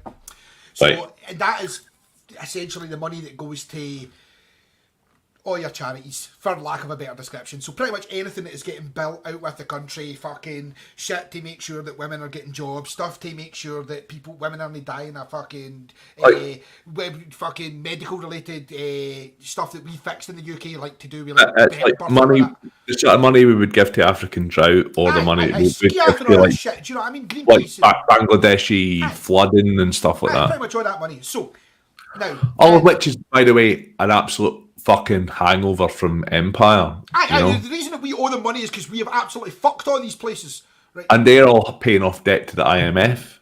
So they're paying off the debt that we put them in, and then we're giving them money to pay off that debt, but we wouldn't need to do it if we didn't just show up and literally shag every square inch of their country from start to finish. Like, the idea, and fucking tangent here, right? But the idea that when we go to do negotiations for Brexit, that India are going to sit down with us and just be like, right, lads, we're good to go here on this. It's fucking, they're going to be like, do you know what, we've got tons of people and a big booming economy. Do you know what you've got? Fuck all. It's now our chance to crush you. Because we shagged that country for so long, and I don't think people in the UK fully understand the hangover of that. Like, I don't think people get that. I don't think people understand that in India it's still a felt. Well, yeah, of course it is. And China, the 100 Years of Shame, which they speak about, and every child in school is taught about. Which they speak about enough to name it. And that's just... to name it the 100 Years of Shame, It's literally just the British showed up and fucking battered opium in our face for 100 years. Sailed up the Yangtze River, fucking bombed shit out of, like, fucking cannonballed, set everything on fire. Literally sat in ports with boats, piled all the opium up on the deck and just burnt it and wafted it into the city. Just like, do you know what smells good? Smack, guys. You ever smelt there's a smack on a boat? Aye, and the reason for that... The reason for that was that their silver, basically all of the silver was flowing into China and not enough was coming our way, and our economy was suffering. So we were like, fuck, we'll just take all the opium that we're growing in India, we'll fucking bar into these cunts. It's like, yeah. All our money keeps on going to tea. How will we fix that? Let's get them all addicted to smack. What do you mean? The entirety of China? Let's get the entirety of China. And for those who are new to the show, that's how HSBC were formed. P&O Ferries. And P&O Ferries. P&O Ferries actually stands for Giving Folk Smack and... I'm pretty sure one of the guys who was the founder of P&O Ferries was also a founder of HSBC Bank. And do you know the other bit as well? What he done was, so he bought a warehouse, right? So essentially, the reason that P&O Ferries exist across the board was they were warehousing for shipping. That's the long and short of what they were doing. So they had portside docks in Chinese big cities where they were able to just like take country opium in. Do you know what I mean? I think P&O stands for Ports and Opium. Disney, I made that up. No, don't sue me, P&O. It's pints and opium. Everybody knows that. Because everybody knows nothing goes down better with a wee bit of opium than a good cold pint. Do you know, sometimes I crack a 10, it's like, I just feel I need an opium. I don't know what the number is for opium either. I Like, feel of all the things in the world. I feel there'd be less fights in pubs if If you it was food. you had a pint and an opium chaser. Nah, you say that, right? But I'm trying to If you're just lying on bed, Have you ever seen pouring pints into their face. just fucking pint in the eye? Opium burn on the shoulder. You keep missing your myth. Very off subject, but anyway, what I was trying to get to there with that is in September 2019, the manifesto for the Tories claimed that as would be in from the previous manifesto, which would have been 2017. Because we like to have elections regularly now. Because that's just what we do. So it was 0.7% of GDP is what we were aiming for. Right. Now that is a manifesto pledge. That's a manifesto pledge. As in, they were voted in with this as one of the grounds of something that they were going to stick doing. Like, arguably, because everybody reads the manifestos, right? Obvs. Is that because we're Twitch streaming now? I don't know. I get down with the kids. Raffle. We're going to do a bit of ASMR later. If you want to watch later on after this show, the later, not another fake newscast where Paul and Jerry will make the sounds of rubbing a sponge again. By the way, you were on that chat, weren't you? Yeah. I'm so fucking glad. Right. Nobody else will get that. We might mention that. You say nobody else will get that, but I know there's at least 2 people who are watching the stream who definitely got it. So, anyway, the point is, 0.7% of GDPR was what they were going to give, GDPR, not GDP, was what they were going to give as, that was their pledge, and that had been their pledge in 2017, and that had then been their pledge again in 2019, right? Right. Now, there's a couple of other components of that are absolutely tied to it. So, for example, aid and development, declaring themselves proud of the record, reducing global poverty, the Conservative Party has once again committed itself to spending 0.7% of the country's gross national income on aid and development, along with the laws that it protects. Right. That's building on their 2015 International Development Strategy, because the party is trying to create a situation where the countries who need aid become more self-sufficient, which is possibly one of the most Tory policies that I can ever imagine, even though it's totally justified and above board. The very idea that their policy is, let's just give them money until they don't need our money anymore and they can just fuck off and we don't have to care about them. It's such a Tory mindset to be in, do you know what I mean? But essentially, with these things, there was also things like they wanted to return power to the UK to lead global efforts to target the climate emergency. There was stuff on global health where they had committed to build their existing efforts of preventable deaths for mothers and newborn babies and children by 2030. There was some stuff to do with their work with global institutions. Now, all of these components of the manifesto essentially go to fuck when you take away literal billions. So what they've done is they've taken it from 0.7 to 0.5%. And in doing so, they have stripped down billions. Now, the number that had been bandied about when I was doing a bit of research into this, they reckon that there is a shortfall of about 2.9 billion because of COVID. Right. But they reckon that the GDP slashing 0.2% of GDP means you're actually slashing. So essentially what you're doing is we have claimed back that 2.9 that we have ran at a deficit for, but we've also taken more back off them again. As in, it's more than 2.9. Do you know what I mean? Yeah. So that is going to be their excuse, though, for like, oh, I know it was a manifesto pledge, but we couldn't have predicted this pandemic. So that's a excuse. But the thing is, that's a stupid argument because I don't disagree with you. Because it's a percentage. Yeah. So if the country fucking fails at being a country and operates at minus 50% GDP, it doesn't matter. We just give them 0.7% of that number rather than the next number. Do you know what I mean? I mean, I would probably argue that giving them any percentage of our GDP at all is like piecemeal bullshit, when really what we should be doing is lobbying the IMF and whoever else fucking they owe money to for debt relief, like, because the only way that those countries are going to be able to develop their infrastructure and move forward as viable nation states is if we make sure that we're not fucking stripping a ridiculous percentage of their GDP to service the debt that they accrued when, you know, we made them accrue debt. When we made them accrue debt, as it literally had no choice but to accrue debt. Yeah. Like, we essentially lent lots of debt off their country and then gave them their country back and just went, you know what else you've got? Oh, fucking debt! And this is why, like, you know, I can understand arguments against globalization, you know what I mean? Like, because globalization just means exploitation of people far away from us that we don't have to fucking look at every day, you know? Policy liberal cucks anyway, isn't it, Jerry? No, is that no? We're on a stream, I thought it was alright to use that type of language. It's a weird thing. It's a weird thing that, like, it seems to be like globalization is very much still quite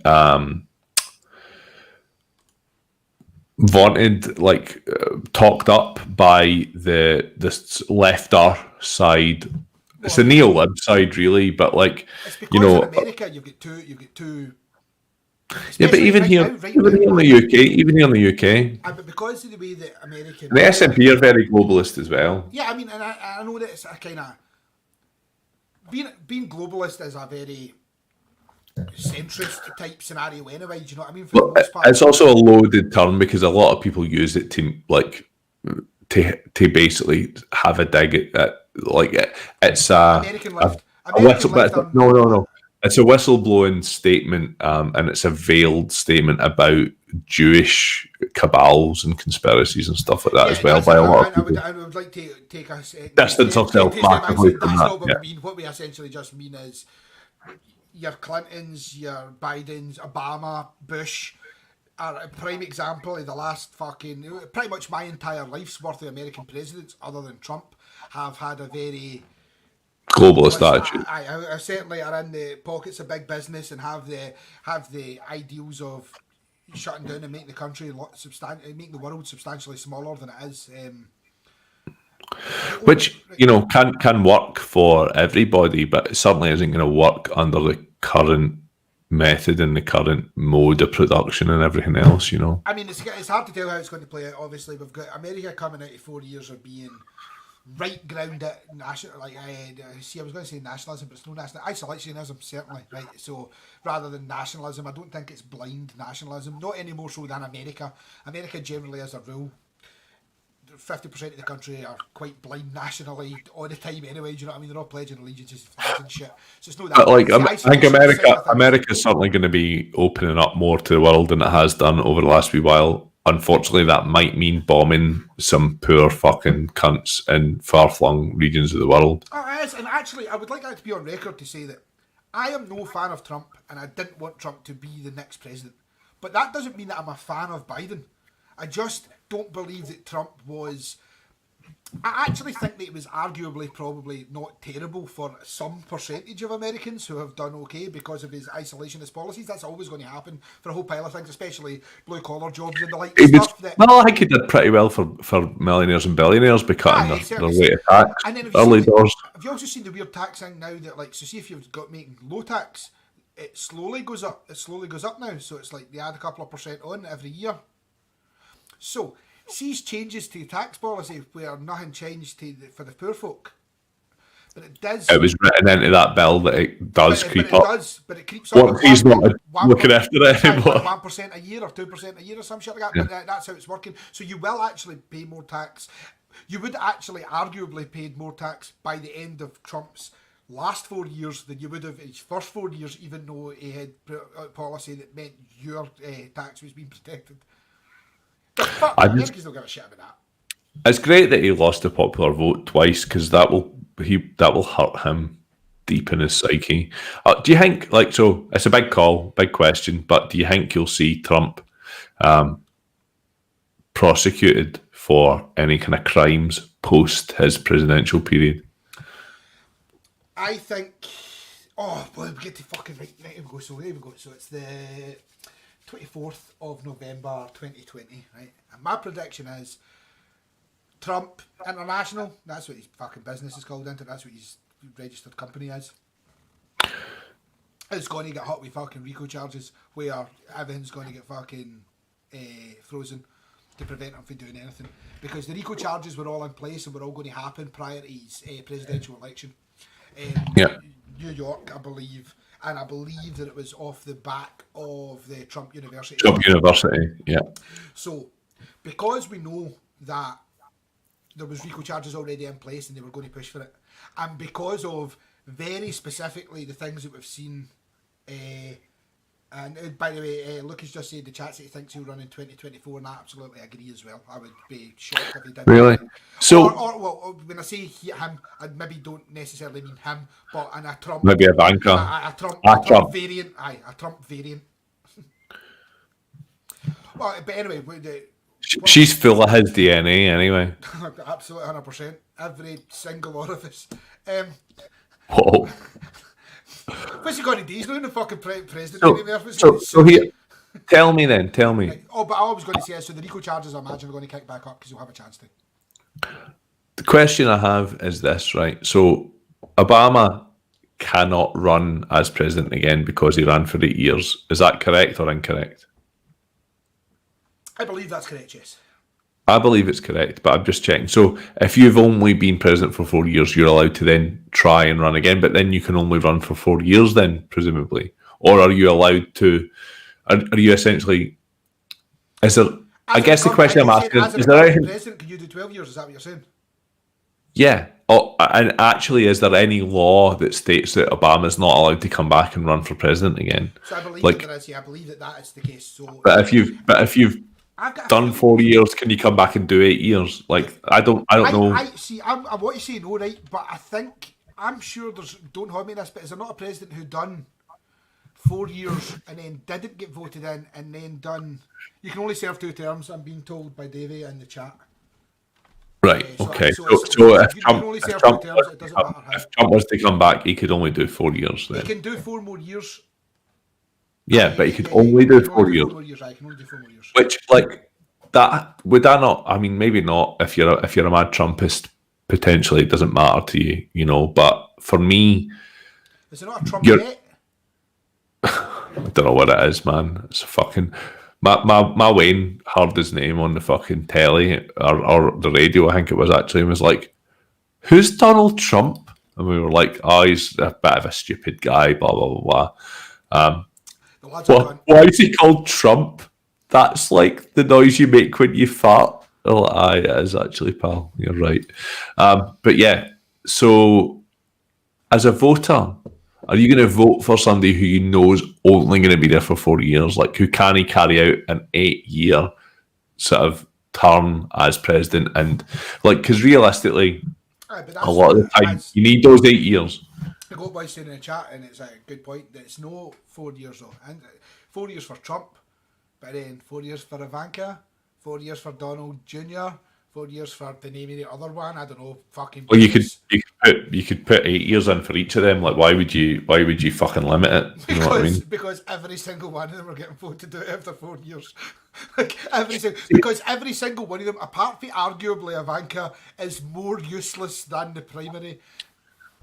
So, I mean, realistically, like, I don't think that Ivanka, Trump, or Jared Kushner are particularly intelligent. Like, they're clearly vapid, fucking massively privileged cunts. However, I still think they would conduct themselves with a level of decorum far in advance of what Trump has. Like, they would appear more presidential and more politically.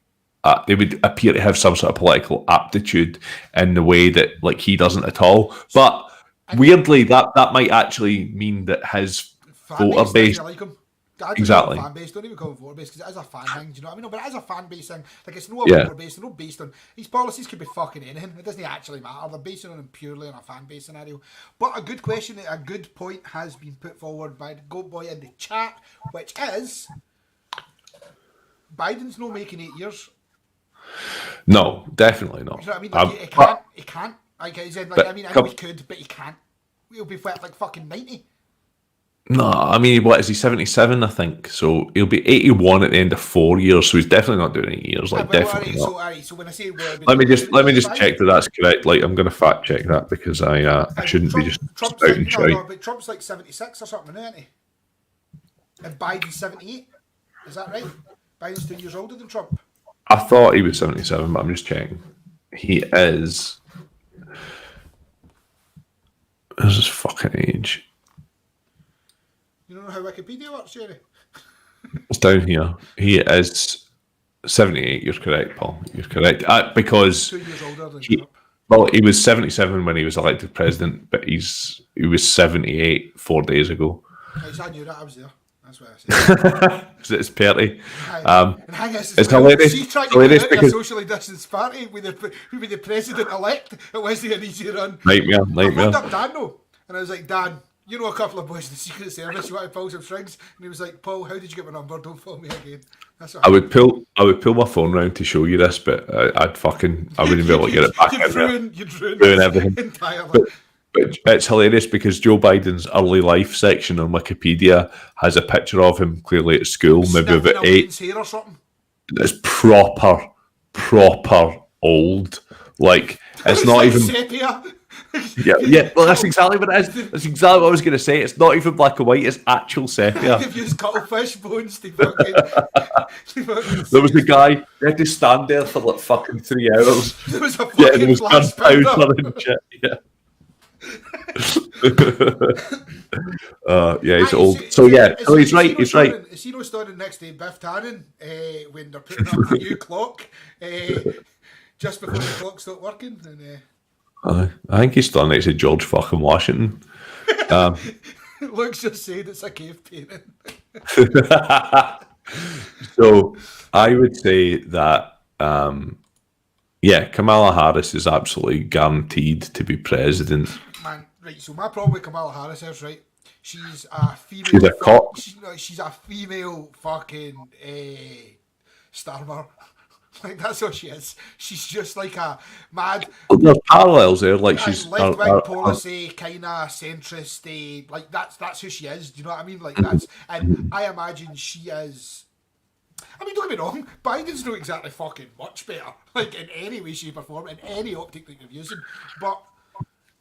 I mean, he has one thing going in his favour, is that he's Irish and he doesn't like the BBC very much. He does not like the BBC. I'm And looking he's forward to that.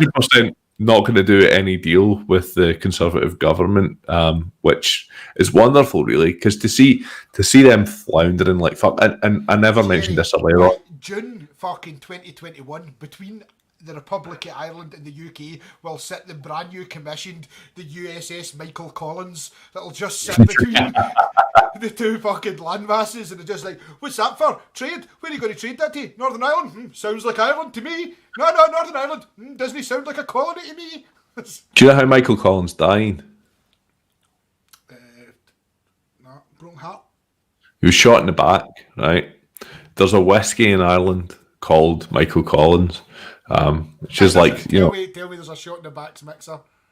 No, it's like a bog standard, like it's like a Jameson or a fucking Bushmills.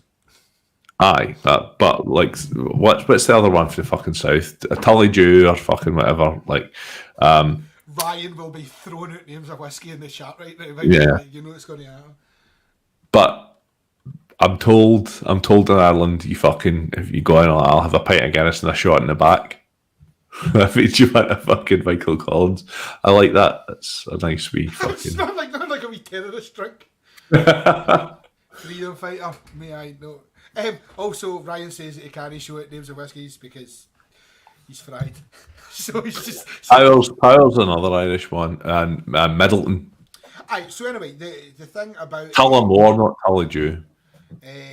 But yeah, so the thing, it is weird that we have... I mean, we've probably not had a Irish-American, certainly not an Irish-American with the same type of descent since... Not since Kennedy. Aye. Yeah.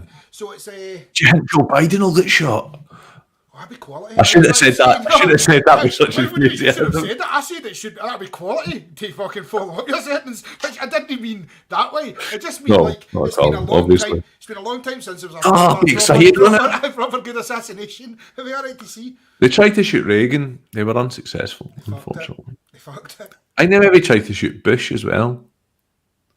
What one? That might have just been Gavin Rossdale. I don't know. What one? They tried to shoot Gavin Rossdale. Imagine if they had fucked that and they're just like, I killed the president. No, no, no. Why did you kill? Why did you kill the metal band for the late 2000s? Bush? No, I didn't want. No, the president. I fucking hate War Machine. So it was the first one. It was Senior, who was, Bush. I believe, the last incumbent that wasn't. They didn't get a second term when he was beaten by Clinton, and he definitely dealt with it more graciously than Trump did. The Good Boys make the point that like every day that Biden wakes up as a bonus, all you have to do is sneak up behind him and shout boo, and he'll fucking die. And I mean, the thing is, Do you reckon Kamala Harris will be trying to set up like, oh, we should go paintballing, Joe. just We should go paintballing. walking about with those like zap caps, you know, they wear like the white bits of paper that you throw on the ground, just like throwing it at him. Just like, what was that? Oh, I don't know. It must have been a flashback.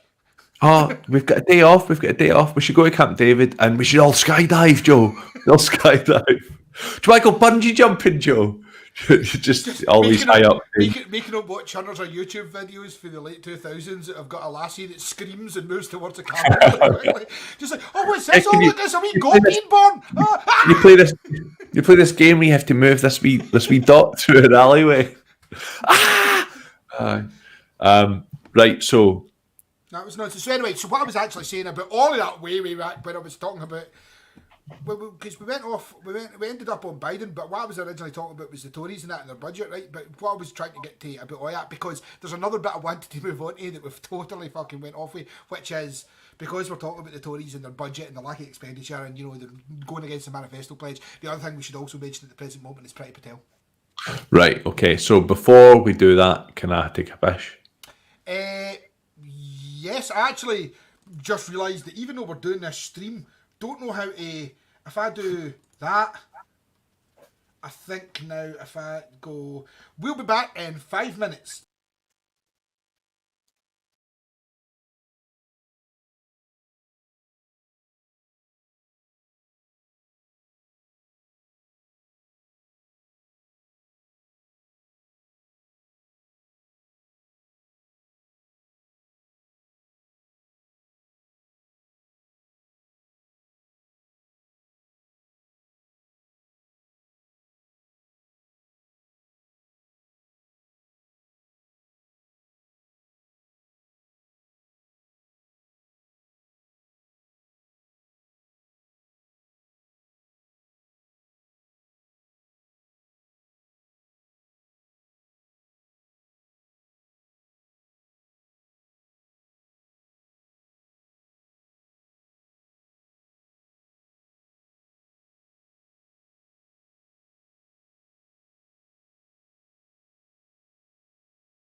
And we are back. Nice. So, the thing I was going to talk about next was, you were going to talk about Priti Patel being a bully. Now, so the problem is, I never want to be. I have not seen the specifics that she said and done, right? But a bit of summary, right? A bit of bring it back, right? So, there was an investigation done into bullying by Priti Patel, by Miss Patel, as they call her. And I have read through the Guardian broke down. So I've not actually read the full report, but I've read the breakdown because I couldn't be arsed reading the full report. I'm not going to lie, right? But so first and foremost, after this happened, the Prime Minister opted to defend. Somebody's mic's picking up all sorts, I'm just being told.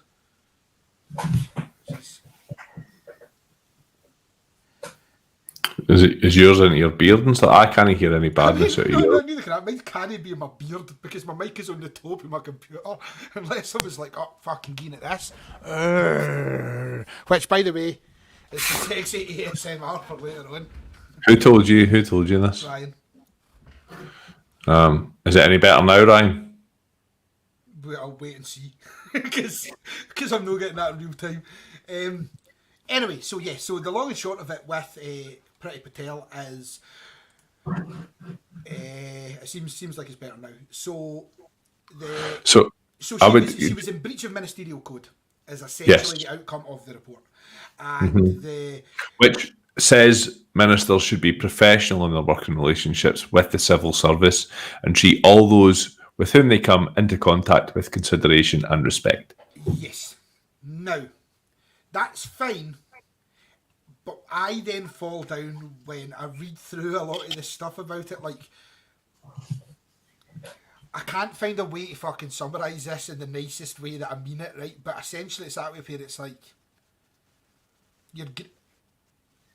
as a civil servant, and if you're finding her shouting and swearing and be like, I mean, what I'm essentially saying is you'd have a rough time on a building site, do you know what I mean? Like, do you know what I mean? Like, it's that way where, like, I'm reading through the way that she's acting, right, and I get the fact that it's against ministerial code or whatever, and I would like to make it clear that Alex Allen was the...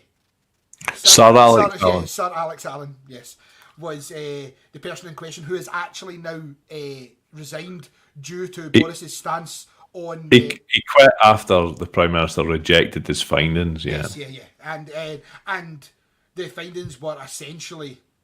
that she was a cunt. That she was bullying folk. I mean, that's what it boils down to. When you read through it, there's a lot of stuff about... there's information about it, like, so justifiably frustrated. The Home Secretary says that she put great store in professional open relationships. She is an action orientated and can be direct. The Home Secretary has also become justifiably in many instances frustrated by the Home Office's leadership, lack of responsiveness and lack of support felt in the Department for International Development 3 years ago. Other parts of it were things like there's evidence that has manifested itself in forceful expression, which is a great way to say she was shouting at some cunt for not doing their job properly. But at the same time, there is a part of this where I'm reading a lot of it and it's just like, so there was swearing and there was raised voices and there was shouting because they weren't doing right. And I'm sorry, but that's how me and you talk to each other about this podcast. Do you know what I mean? Well, it's also like certainly... it's the working environment on an oil rig, you know, like not all the time, and you know, but there's times where people get heated and people are shouting and swearing at each other. It's like it's kind of part of the environment. It's accepted in certain spheres of employment and in certain industries and stuff like that. And you know, I don't know if any of you have watched The Thick of It, but apparently that's. Well, so The Thick of It is exactly what I was going to bring this to, right? I'm so glad that you brought it up, because in my head, when I'm reading this, I think of The Thick of It, right? As in, I visualise that scenario. And although, obviously, it's a very caricatured version, don't get me wrong, right?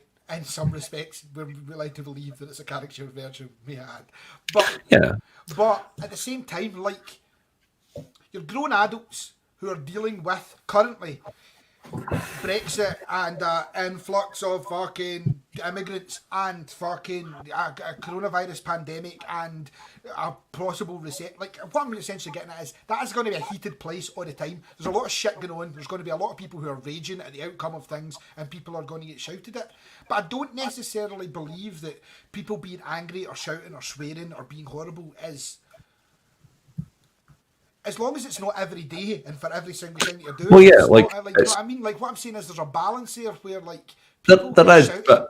but Paul, I think you would probably agree that if that's something which happens in your workplace between you and somebody who you have a relatively Rapport or something. strong Yeah. working relationship with, then you're going to fucking take it on the chin and you're going to move on, and you're certainly going to hold any grudges against each other. But if it's something which... She's a wee cunt. Well, aye. So there's a few factors. A, if it's happening consistently. B, if it's just somebody who you really don't fucking like and you have an opportunity to in some way punish them for it by taking it to a harassment case or something like that, you're going to do it. But the fact that the guy who is a sir who wrote the report, who found that So the ministerial... They just give those sirs out in fucking cereal boxes. You know, he's walked away because he's basically called it as he fucking saw it, and they fucked him off. Now, there's part of me that has to be honest and say the idea of being slightly bullied by Priti Patel, I'm down with it a wee bit, to be honest with you. That's not where I thought you were going at all. Because there's something... Is that another t-shirt? Sub for Patel? some sort of weird thing going on there where, like, I kind of want to be subjugated and I'd want my entire life to be my livelihood to be destroyed and that. Well, simp for Patel. T-shirt. I don't know why. She just get some sort of like head teacher fucking governess vibes about her.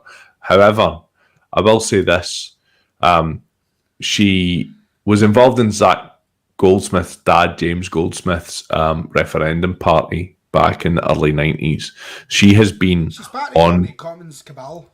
She is, and she has been on board the hard Brexit, anti-immigrant, libertarian, pro-America, privatizing everything, free trade agreement with America, and that's the way that this Anglo-American partnership, that is her politics. That's what she believes in. So I think, like a lot of current members of the cabinet, like Rab, like fucking Wee Hancock, they wouldn't be any... Rav and Wee Hancock sound like they also drink in the pub. They wouldn't be anywhere near a Conservative cabinet in normal circumstances, I don't think, you know. It's just that their ideology happens to align with what's currently in vogue, you know. Luke has just told me that it came out today that Boris calls her the Pritzker, which, by the way, sounds shite as fuck.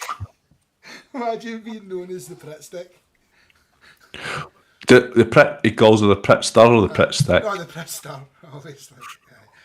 Because I fucking watch me stay here because this is life. Aye. Anyway, so that's that. So she's a viewer. Billy. We just lost a viewer over that. Oh, sorry guys and girls. So the next thing, we have had a National Audit Office report into the wrongdoing regarding contracts over COVID over the last sort of March, 8 months. 8 months. So it's found that companies with political connections were directed to a high priority channel for UK government contracts where bids were 10 times more likely to be successful. Around 10% of suppliers referred to the channel by a political contact were awarded a PPE contract. Suppliers without those links only had a 1% chance of winning the contract. More than 10 billion worth of contracts were awarded without competition. That's not even taking into account track and trace, which was run by Serco and Dido fucking Harden. And a special channel that was set up that allowed almost 500 suppliers with links to politicians or senior officials to pitch directly for work untendered. Whitehall spending watchdog says it was prompted to act by a lack of transparency and adequate documentation over why particular suppliers were chosen or how the government identified and managed conflicts of interest. So essentially, what's happened is if somebody within the government was able to put you forward as a potential supplier of PPE, you were streamlined, you didn't have to bid against any other supplier, and you had 10 times higher an opportunity than somebody who came from without that process, or landing £100 million worth of contracts and stuff at times. My problem that lies with that whole scenario, like it's so fucking lazy the way they've done it, because so without naming names or companies or where it was specifically at the time, one of the large corporates I worked in, I was directly involved in the bidding process. Yeah. I was witness to it, right? We already knew, don't know the legitimacy of this, I'm just thinking about the way that fucking, essentially we already knew who the winner was going to be of the bidding before we went into the bidding. We already knew that. We had a massive infrastructure, we had years and years and years of contracts with them, we had tons of outgoing work with them, but their contract was up. So it had to go into bidding because it legally had to go into bidding. Yeah, and the tenders, yeah. But we already knew that they were absolutely definitely going to win it because there was no viable way that we could put in anything in place to fix, like, you know what I mean, like because of the infrastructure that they supplied and all the work in the back end and all the stuff that was already in place and the bridges between the companies for certain things, we knew that they were going to win the tender process. We knew that. Yeah, yeah. So we went into the tender process and watched people bid for it, and they bid the middle of the road the whole time, knowing that they were never too high or too... My point being that in an environment where you have people who only care about money but also are very aware that everything that they do is going to be legally available for people to be able to see, they're still willing to fudge it and give the person that they want to give the contract with in that environment when lots and lots and lots of private money is in the line. Do you know what I mean? Like cronyism still exists when there is transparency and when there is like an overview of the situation. It will still often go to the person who knows somebody or the person who's going to get it anyway. Which makes this whole thing so much messier to me, because that would be, it's like, but you could have just went to tender and then just said they gave the best thing that we were looking for, the best compromise between service and money or whatever. Do you know what I mean? Like, you could put it in, you could say these are the tolerances that are working, and they can know the fucking tolerances before they step into this environment. But I think the evidence suggests that wouldn't have been the case, because essentially if they'd have allowed firms who had a history of supplying PPE and stuff like that, they wouldn't have been able to justify giving it to these people. So one small loss-making firm run by a Conservative councillor in Stroud was given a £156 million contract to import PPE from China without any competition. The watchdog also raised concerns that the sources of referrals for prioritised suppliers were not always documented. In one case, a supplier, Pestfix, was added to the high priority lane in error without even getting a referral. The vermin control company, Pestfix, which we're talking about here, which at the time was worth just over 19 grand, was given 108 million to provide equipment such as gowns and face masks to the NHS. They'd only ever dealt with pest control up until then. Like, what the fuck's that all about? Well, you wear PPE and pest control. But you don't have to supply it. They went from being worth £19,000 to being given a £108 million contract. Whoa. They were worth £19,000. Yeah. So my company was currently worth more. So I could have taken on the contract. Is that what you're saying? Mm-hmm. Do you want to hear a quote? Here's a quote. Fucked if I know what we're doing. The National Audit Office's focus on government procurement, including a number of contracts that Good Law Project are challenging in court, is as welcome as it is necessary. Who do you think said that? The director. No, Joylyn Moham, QC, Director of Good Law Project and Fox battering kimono wearer. Did he? Yeah. He was just like, do you know what I'm fucking strongly for? Ethics. And also battering foxes. But yeah, like, so Circle, they were If given. we can get Ryan in a kimono with a cricket bat battering Liam Fox, I'd pay to see that. Oh, so would I. Fair, all right, I'd pay £100 for a shot. Ryan? No, just one. Alright, so no, just a wee shag of Ryan. $100. Listen, mate, I wouldn't have to pay for True that. So yeah, so there's been crazy goings on within Sly. government in terms of, Ryan says you would have to pay for it. Now, you know, that's a lie. but yeah, so Like- I mean, it is genuinely concerned because if they're handing out, if there is no process and they're not even making a full process, that's where my concern is, right? Like, as in, see like Serco winning the contracts for fucking hospitals, or fucking one of the large construction companies that inevitably went under since we've been doing the podcast, that were getting the big contracts to do that. Like, I expect that they are getting the contracts due to brown envelopes and golfing weekends and background. But you know what I they mean? also have a legitimate track record. They have a track record. There's no. But you know what I mean? Like bouncing like that. they know how to deal with the government. They're doing work for them already. Whether they're doing a fucking good job or not, it doesn't matter. job They've got or not. contracts that are there open, but it's just to put your deposit in here is that's a person who is just anyone. It's essentially me or you. They're giving them to anybody, and they're giving them work which they have no previous experience of. They're paying them hundreds of millions of pounds to do it, and they're not having to go up in a tender process to bid against anybody else. It's madness. I genuinely believe that. See, if I was offered 180 million quid, I could probably get PPE.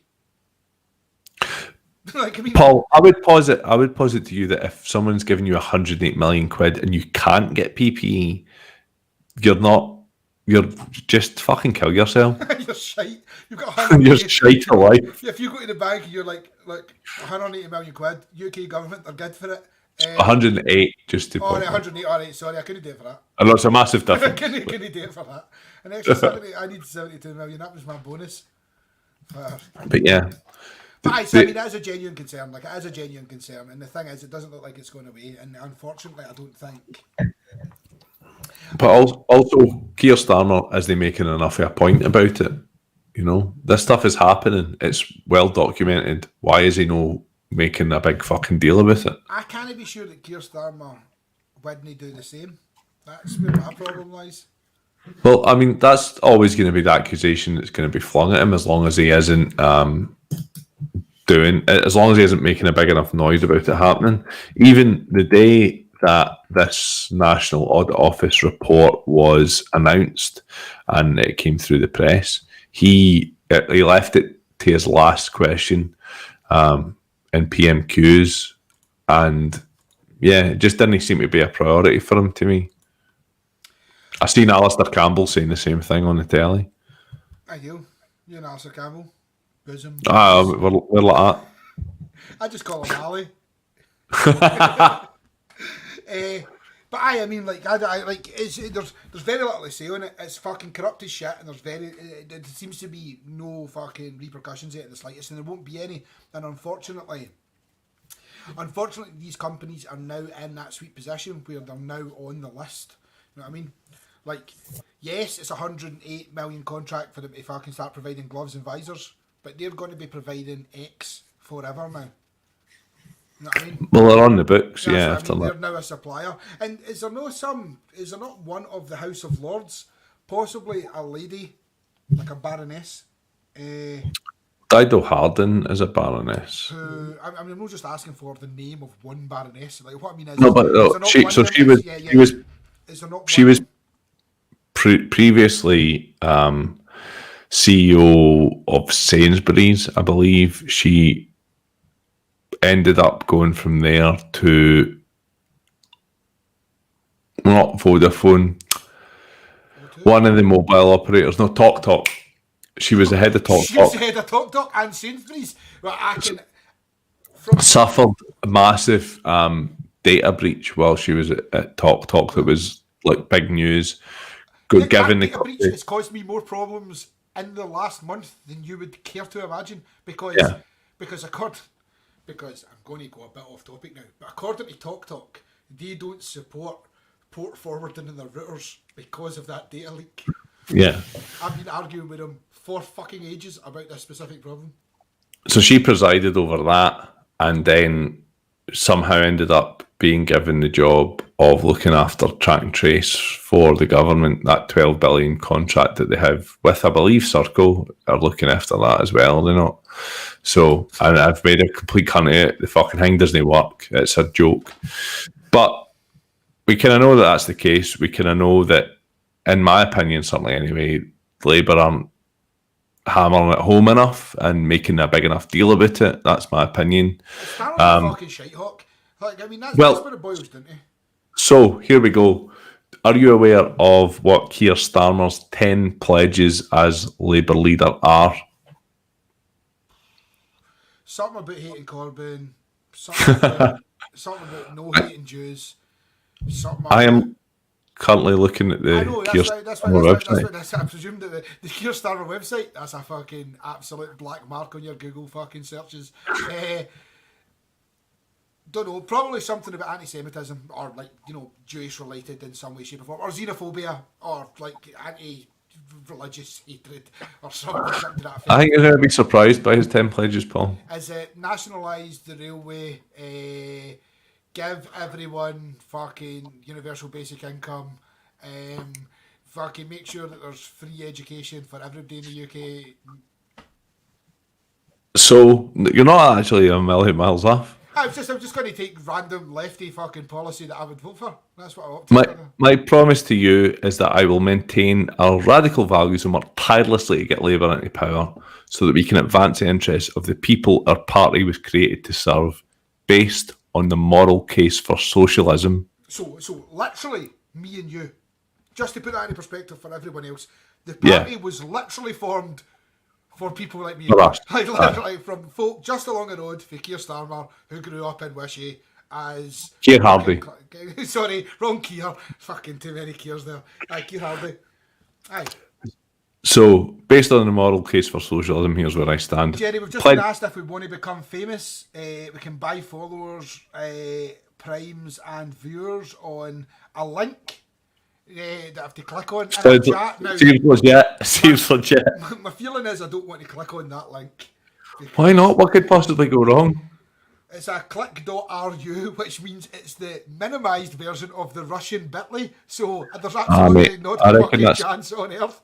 I reckon that's a link to Pretty Patel's sexdungeon.com. Some cunt in the I'm chat going to click on that link this year and tell us if your computer breaks, because we're in the middle of a podcast and I'm not fucking clicking on that.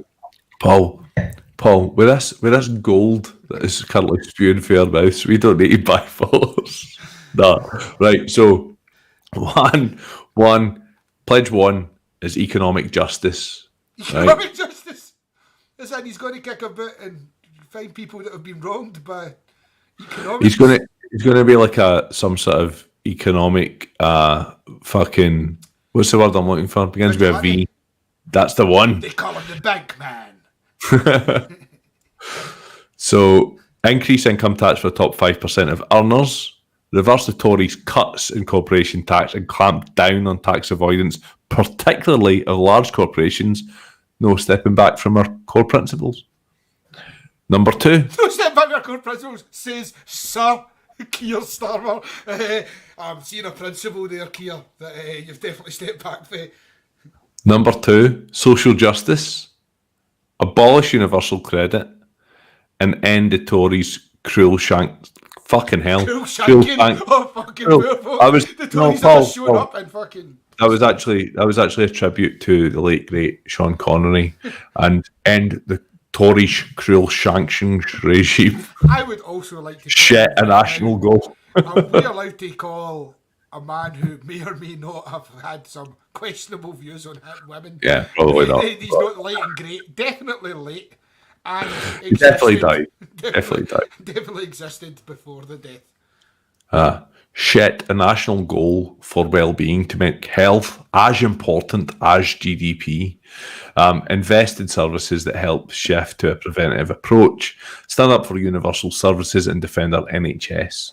Support the abolition of tuition fees and invest in lifelong learning. Number 3, climate justice.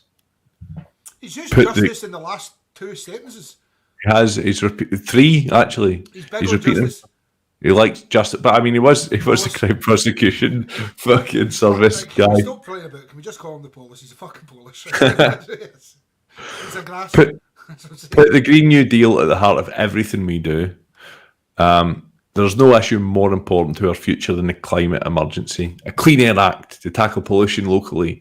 Demand international action on climate rights. Locally where? Locally how? Just in Wishy. Just clean air in Wishy. Clean air in Wishy. Promote peace and human rights. No more illegal wars. That's a dig at Tony Blair, looks like. No more illegal wars. Like, imagine having to make that as your pledge. Just like, I'll not break the law and murder people. That shouldn't he? As your leader. Like, Good. That should be a given. To be honest, I'm feeling a bit like, the fact that you've had to say that has made me think that's... Made me question it. Were you thinking up until this point that you might actually be up for illegal wars? Well, in order to make it... Aye, legal wars. That's difficult. Legal wars, grand. Legal wars, fine, yeah. Not illegal wars, but we'll have hundreds of legal ones. Well, in order to make sure that all future wars are legal, he's going to introduce a Prevention of Military Intervention Act and put human rights at the heart of foreign policy. He's going to review all UK arms sales, no more deals with Saudi, and make us a force for international peace and justice. First of all, he's going to review them. Review them and go, whoa, there looks at him. That's making us hundreds of money and murdering loads of people that we kind of want murdered anyway, so swings and roundabouts really. Now, so, he's going to have legal wars, and he's going to have legal wars by changing the definition of illegal wars, which is essentially what you say. Hey, there'll not be any more illegal wars, and do you know why? Because illegal wars don't exist anymore, because of care, yeah. But he's going to put human rights at the heart of foreign policy, apparently, Paul. Why would you quibble with that? So we're not going to sell weapons to the Saudis as they actively destroy hospitals and shit, like salination plants?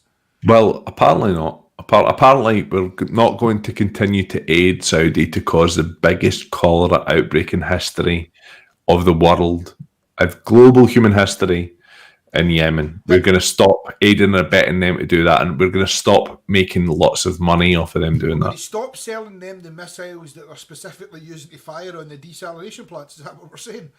Yes. That's one of his pledges. It says, no more illegal wars. We'll only bomb places if we're making loads of money. No, I didn't say that, actually. We'll only bomb desalination plants.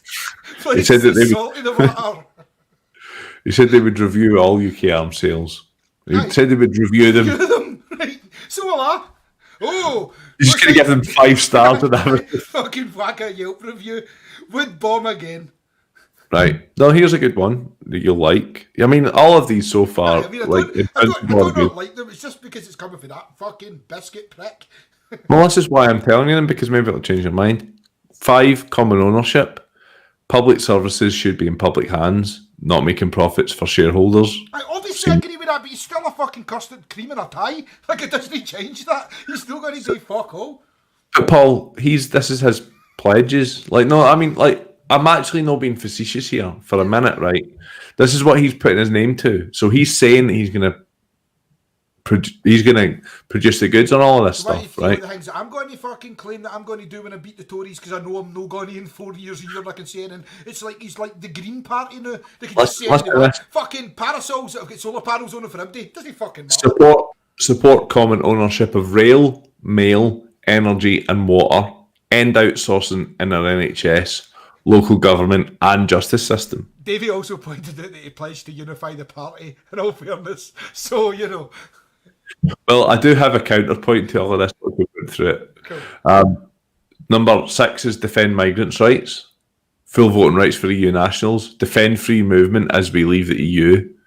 And Defend free movement. Do you know what would be good, guys? Free movement. Cheers for that. Cheers for that, Keir. That was quality. Do you know what would be quality if we didn't have this situation right now? to be fair, Keir Starmer, in fairness to him, and I'm being honest now, was always incredibly vocal about his desire to remain in the EU. He was probably the most vocal Labour prominent politician about that. I think he was like their head of Brexit policy or whatever. But yeah, if Corbyn had put a bit more effort into the Remain campaign, it might have swung the balance. It might not have, but it might have. And I know that he was ideologically opposed to it, so he could also have chosen to just be honest about that and recuse himself of the entire situation. But yeah, I think he fucked that. Oh, he fucked Kevin, man. See if he just, see about 5 years ago, see if it was just like, you know what, or 3 years ago or 4 years ago, whatever the fuck it is. 5 years ago it would have been in the event we actually have elections, maybe we should. But see if it was like a couple of years ago, it was like, do you know what? Anti-Semitism's a problem and we have to address it. We will take on board these suggestions that you've made. And furthering that, I am at odds because I am ideologically for Brexit, and as such, I can't ethically fight against it, even if it's my party's stance. So I have put X person in charge of it because I can't make ethical decisions on that. Yeah, and I just fucking step away, man. That was easy as shit.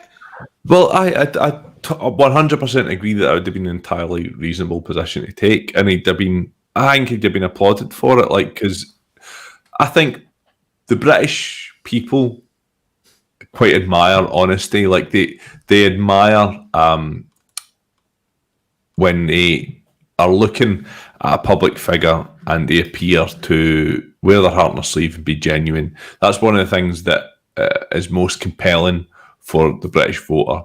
And I think, to move on to Scotland for a minute here, that's one of the things that's done Nicola Sturgeon quite well in amongst the COVID thing, is that she's been quite present, and a lot of people who wouldn't necessarily have sat and listened to what she said and the way that she put it across because they had a dislike for her naturally, have actually sat and listened to her and sort of went, well, no, to be fair, she admits when she's wrong, she fucking explains what she's doing, she seems quite genuine. Like, I think it's the admitting we're wrong. See that bit? It's not even admitting wrong. Admitting that you don't know. I mean, it's that basic principle. See, being able to stand up and saying, "Look, we don't know what's going to happen in 3 weeks. This is our plan. This is why this is our plan. It might go tits up. I don't know. You don't know. It's all fucking guesswork." Now, I paraphrased there, but for all intents and purposes, that's what she said to us for the last 8 months. Yeah.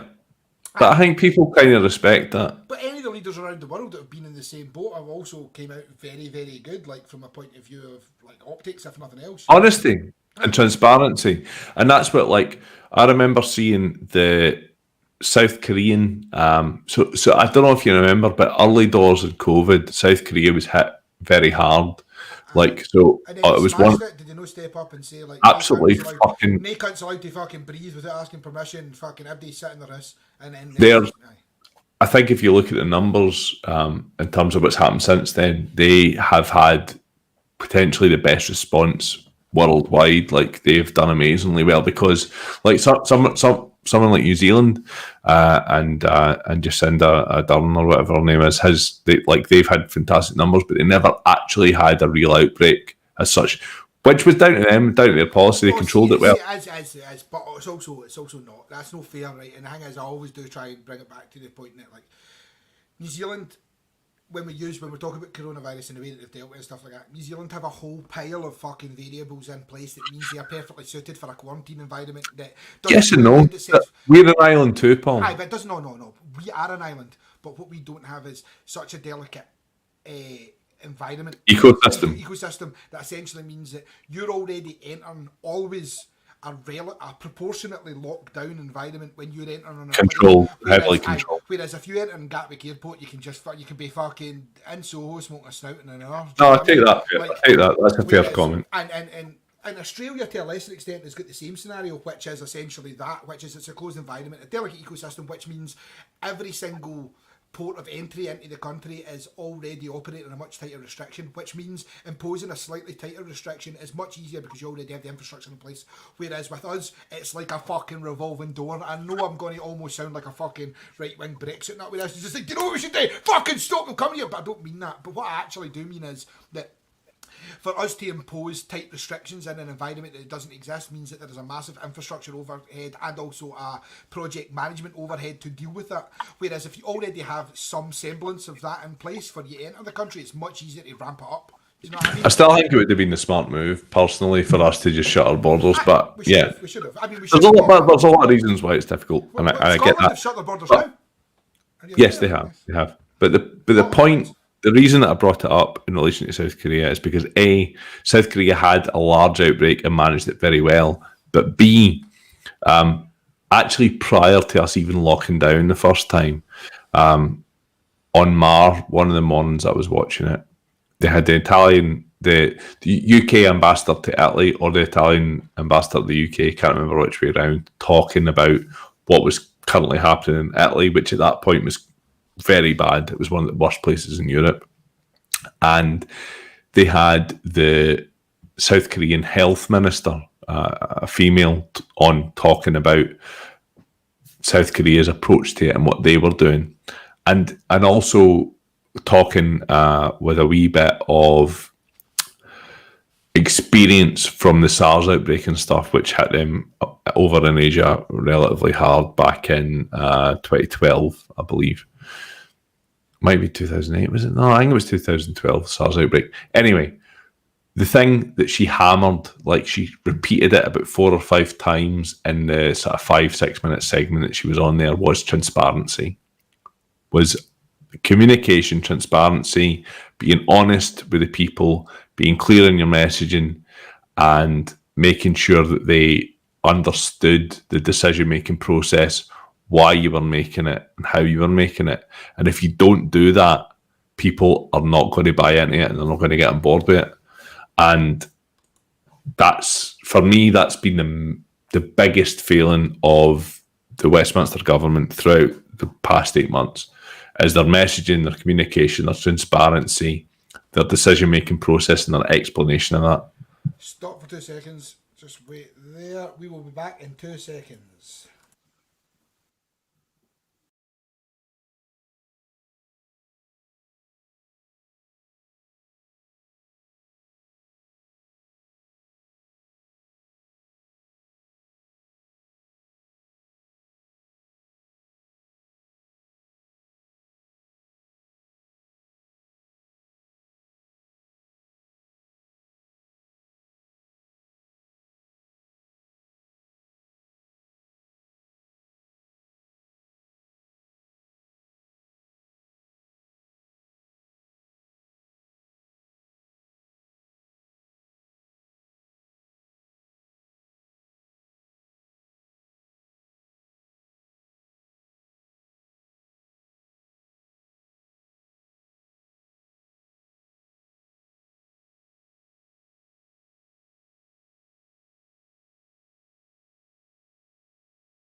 Aye, sorry, we're back. We were just there was a little recording issue there with the actual podcast recording side of things.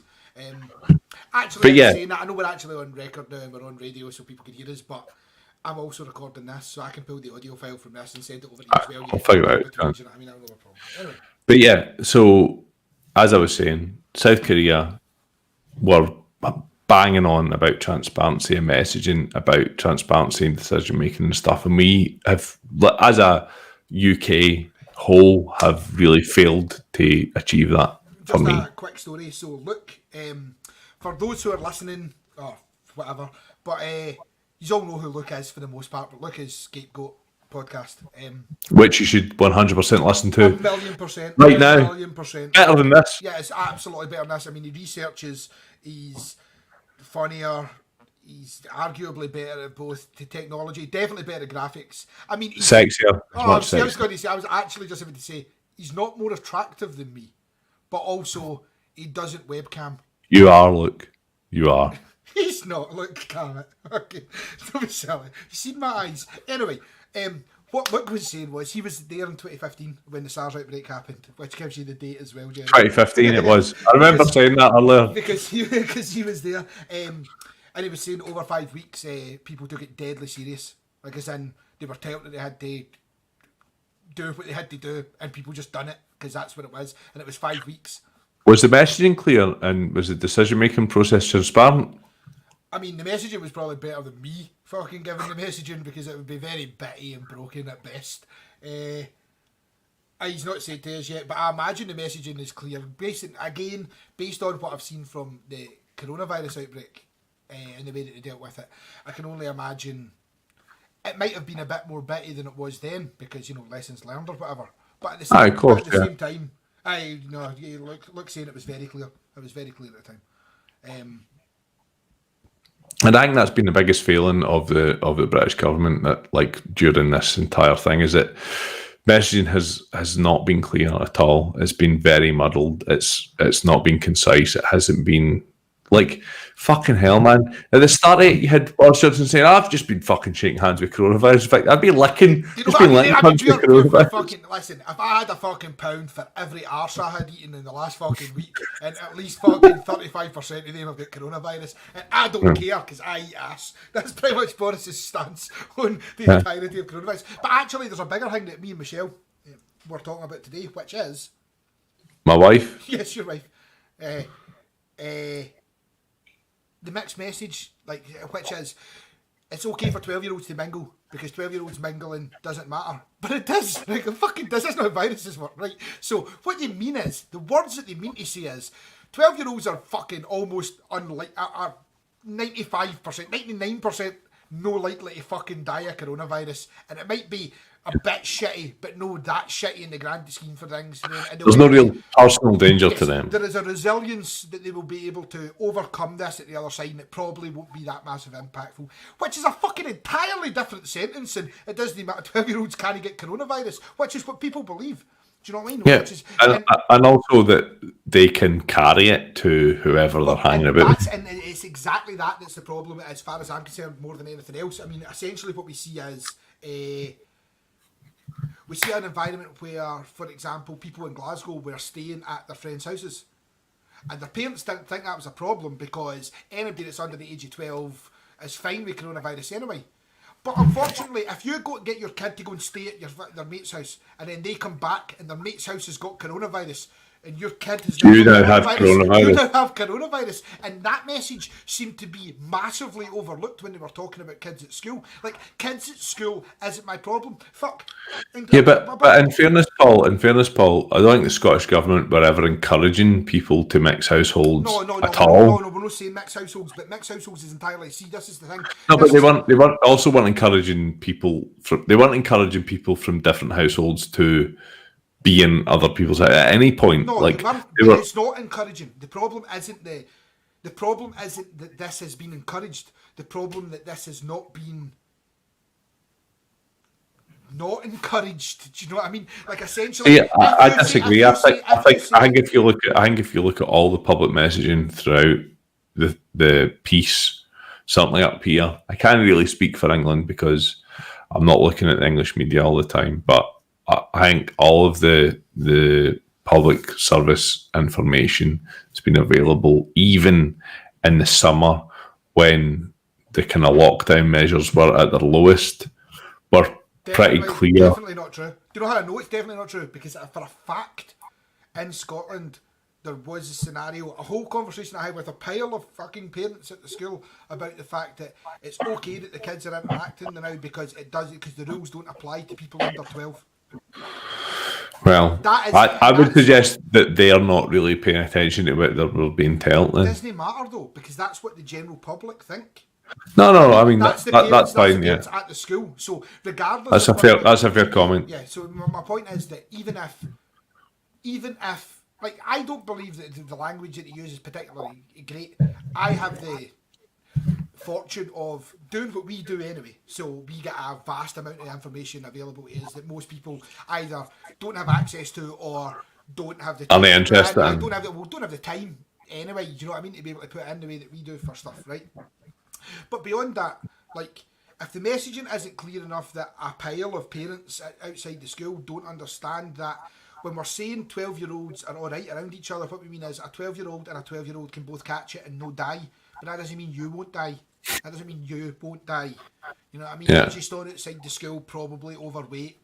I mean, we live in quite an impoverished area, and I live in a pretty shitty area of the quite impoverished area. In the nicest possible way, there's a lot of people out there that if they catch coronavirus, they're going to fucking die anyway. Do you know what I mean? Because they're not the healthiest of people. What I mean is, there's a high prevalence of people who in question that I'm talking about here who may be overweight or have underlying health conditions. Or may Yeah, have of course, things. and that's a factor. But realistically, if you look at the data, and this is factual, and I'm not a fucking COVID denier or anything like that. I think follow the rules, stay apart from each other. Let's fucking get behind it. Let's all be fucking careful until we have a vaccine, and let's look after the fucking vulnerable people in our society. But I also do think, I don't even think, if you look at the fucking statistics, if you are under 40, your chances of dying of COVID are minuscule. But Minuscule. have you looked at the numbers of long-term COVID problems? Oh yes, I have. Yeah, So and by the way, you're right, more likely- my you're more my likely employer have been briefing us on this from very early on, from like June and stuff. I think I remember sending you a photo that I'd taken of a You did. health and safety You did, briefing. unless legally you're not allowed to. Then no, I don't know what you're talking about, Jerry. Covered. We're Right, covered. Don't worry. which said, you know, like that by everything else that's going on long term, you are going to be looking at liver issues, heart issues, lung issues, all of that stuff. So yeah, I'm fully aware of that. And Man. but the way it actually works out is, I believe the numbers may be a bit off because I've had a couple of beers and it's late on now. But essentially, it's Between 30 and 50, you're more susceptible to that kind of problem. yeah, but it's also so like if you are over the age of like 55 or 60, you've got like an 8% chance of dying, give or take. But if you're between the ages of essentially 21 and 41, that area, you know what I mean, or 18 and 35, you know, in that same area. I think it was about 30 to 50 roughly, but whatever, somewhere in there. If you're in that area, you are 12% or something similar like that to have long-term effects. So again, it's a mixed message thing where yes, it's really bad for old people because you could die, and dying's pure the worst thing that could happen in terms of shite outcomes of things. But statistically, you're much more likely to be ill for fucking ever if you're in that good area of no dying. Yeah, and also they were suggesting that if you're basically our age, you are potentially taking 10 years off your life. And the thing is, see the way that That's just quite a lot. See the way that I live my life. I can't afford enough 10 years off I'm it. already running in minus numbers. Like, if they're doing the numbers, are just like, if you look at the amount of years he's taken out of his life, and then you add the amount of years he's had on his life, and then you look at where his life was meant to end, he's running on a fucking positive for about 64 years. Yeah. So, because I have done some things at parties that would absolutely, definitely strip a solid 10 years off my life. But do you want to know what Keir Starmer's 7th pledge was? In 2 seconds. First and foremost, I'd like to point out on this podcast while we're recording, Adam playing fucking Football Manager. Just saying. Slate on it. Of course it is. Why would they not be? Can he play fucking very Dragons addictive, on a Thursday? But anyway. Right, so what's number 7? What's pledge number 7, Gerard? Strengthen workers' rights in trade unions. He's a fucking liar. He's a fucking liar. What are you talking about? Keir Starmer, man of the people, Paul. He's go Keir. Work shoulder to shoulder with trade unions. Lord Keir Starmer, man of the union. people. Lord Sir. Keir Starmer. Keir Starmer, Lord of the People. I think that's his full title. His mum called him Keir. There must be a reason for that. Work shoulder to shoulder with trade unions to stand up for working people, tackle insecure work and low pay, repeal the Trade Union Act, oppose Tory attacks on the right. Oppose Tory attacks? Oh no, sorry. Jerry, Oppose. there was a comma there that changed that sentence quite drastically. There wasn't a comma. I just was struggling to. I've not got my glasses Put on. your glasses on. Stop being so fucking worried about the way that Ben. you're perceived. Oppose Tory attacks on the right to take industrial action and the weakening of workplace rights. Oh, that's so clear. Number 8, radical devolution of power, wealth and opportunity. Push power, wealth and opportunity away from Whitehall. Take your pedo fucking bear hat off. Do you know it's a good look? You look like a pedo Rasputin. I've told you that before. I know, but that's the look I go for. A federal system to devolve powers, including through regional investment banks and control over regional industrial strategy. Abolish the House of Lords. I'm fucking on board with that. I just got a message in our chat that just says Jerry's specky. Ryan. No, David. Cunt. Replace it with an elected chamber of regions and nations. Number 9, equality. Pull down obstacles that limit opportunities and talent. We are the party of the Equal Pay Act. Sure start. BAME representation and the abolition of Section 28. We must build on that for a new decade. Number 10. This is rich, by the way, considering what we've been talking about tonight. Effective opposition to the Tories. Forensic effective opposition to the Tories in Parliament. Linked up to our mass membership in a professional election operation. Never lose sight of the votes lent to the Tories in 2019. Unite our party. Promote pluralism and improve our culture. Robust action. Imagine looking at your party like, do you know how we could unite it? We could get rid of half of them. Robust action to eradicate the scourge of anti-Semitism, maintain our collective links with the unions. Right, so before we go on to the rebuttal. At one point when you were talking about it, and I'd just like to say, and it was like, and now enough time has passed that it doesn't become a joke where it ends up getting us cancelled. But at one point when we were talking about Keir Starmer, you said due diligence, and I was going to be like, and then there you go. I know what you're about to say. I don't even need to tell the joke. But exactly. But it's interesting, right, for me at the moment to see the amount of people who, at the time that Corbyn was the leader, who clearly weren't necessarily behind his leadership, behind the direction he was taking the party, from both the membership and the elected members and just voters, just general voters, who were publicly decrying the Labour Party for this and that, who had issues with kind of policy and stuff, who felt that they were pulling them too far to the left, they were too radical, they were Marxist, they were all the things that the media said about Corbyn, and that led to things like the Change UK party being set up, a whole load of people leaving the party, opposition from within the party, Owen Smith attempting to take over the leadership. By the way, if you had fucked that entire sentence, you were like Owen Jones attempting to take over the leadership of Labour. Just be like, I can see it, but also I can't imagine he'd get far. But yeah, Owen Smith running in the leadership election, losing massively to him. Them not internally, the party not dealing with anti-Semitism quick enough in order to in some way sabotage Corbyn. That was found to be the case, and also fucking I can't remember the other thing I was going to say, but a whole load of internal party politics working against the leadership, right? And actively, folk like Jess Phillips and stuff, being critical of him in the media, actively choosing to not be a unified body against the Tories in the 2019 election. There's evidence, plenty of evidence, that the internal Labour Party actively worked against the Labour Party rather than working against the Tories in the 2019 election. And yet the same people who kind of supported that stance are now pissed off that people are being critical of Starmer and not uniting behind the party. And it's like, well, it kind of works both ways, does it not? I mean, like, so it's weird. Like, so I don't think anyone that listens to us is under any illusion of where mine or your politics stand. I think we've been quite vocal about it throughout the entire thing.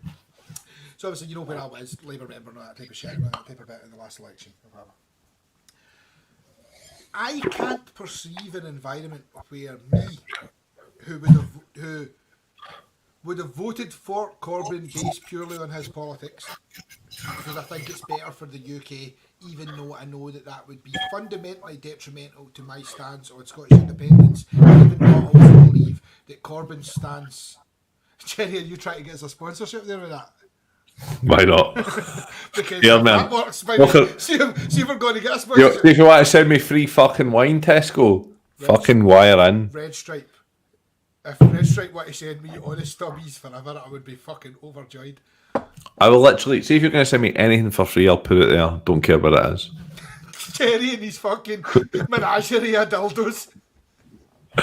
Yeah. I am sending a fucking message to every single sex shop. Dildo company, Like, fine. with I that will wee stick bit. them all there. Like, I mean, see Yeah. if I can get that wee bit. I'll even do a wee section for like. How good for the like- dildo is. fucking. Yeah, you can choke on that. You can fucking, right in there. Right. It's a good dildo. Shit. Girth. I don't know. I don't know what the going rate is on dildos. Slap across the face and all that. Yeah. See if I could get the audio of you slapping a dildo. Oh. I hope this isn't forwarded to my next potential employer. Aye, because you've said other rings throughout the night that definitely won't fucking be happy. They won't be happy with. But aye, so anyway, with regards to the whole Starmer situation that we've been talking about, like You were talking about your feelings on Scottish independence there briefly, and the fact that right.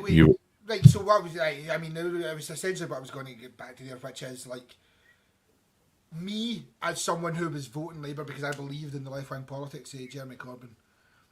I know that I am not unique in that.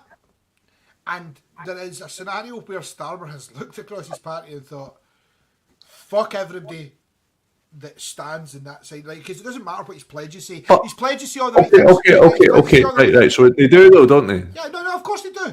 But I mean, like I said, it's like fucking the Green Party in the nicest possible way. I love the Green Party. I've got a lot of love for them. We've had members on here. We will have members on again. They are fucking... You said you would vote for them at Holyrood next year. Yeah.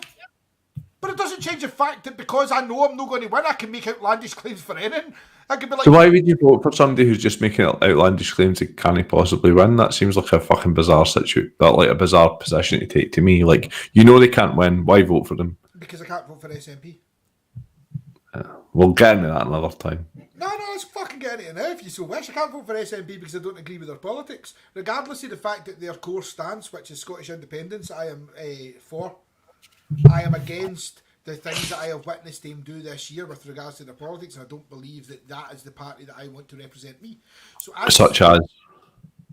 I mean, where are we going to go through this again? You're more than aware of where I fucking... No, I just said we weren't going to do it, and you said you wanted to. No, but I'm just now realising that our fucking listenership possibly don't even know this, where things are. But my stance on the GRA and the way that they dealt with Joanna Cherry and all sorts of things to do with the trans rights issues, I believe is a problem.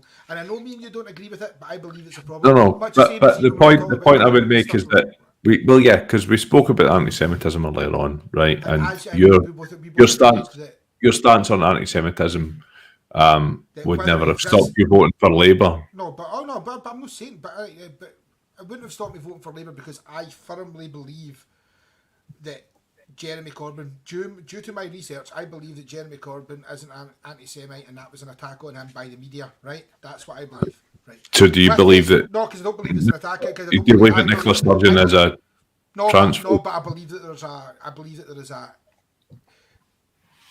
element of transphobia within the SNP that are members of the SNP. That are members of the SNP as in are sitting in political positions, not members of the SNP like fucking mutants that are in the street. I don't care about that. They don't matter. No, which is fine. But there's members of the Labour Party. I mean, Jeremy Corbyn's one who's recently been suspended from the party because of but I've been able to do enough research. anti-Semitism. I've been able to do enough Rebecca research. Long Bailey, Ken Livingston. I know, you know. but whether them getting kicked out from being a member of the party and also being anti-Semitic and actually them being anti-Semitic are two different things. If there was any evidence that I firmly believed that the things that they had said were anti-Semitic, then they deserve to be kicked at the party. That's grand. But for the same grounds, Joanna Cherry, in the nicest possible way, on record, I'm so glad we recorded this, can get to fuck. She shouldn't be part of the fucking political party. I'm not a fan of her either. Transphobe cunt. She's the fucking political equivalent of J.K. Rowling.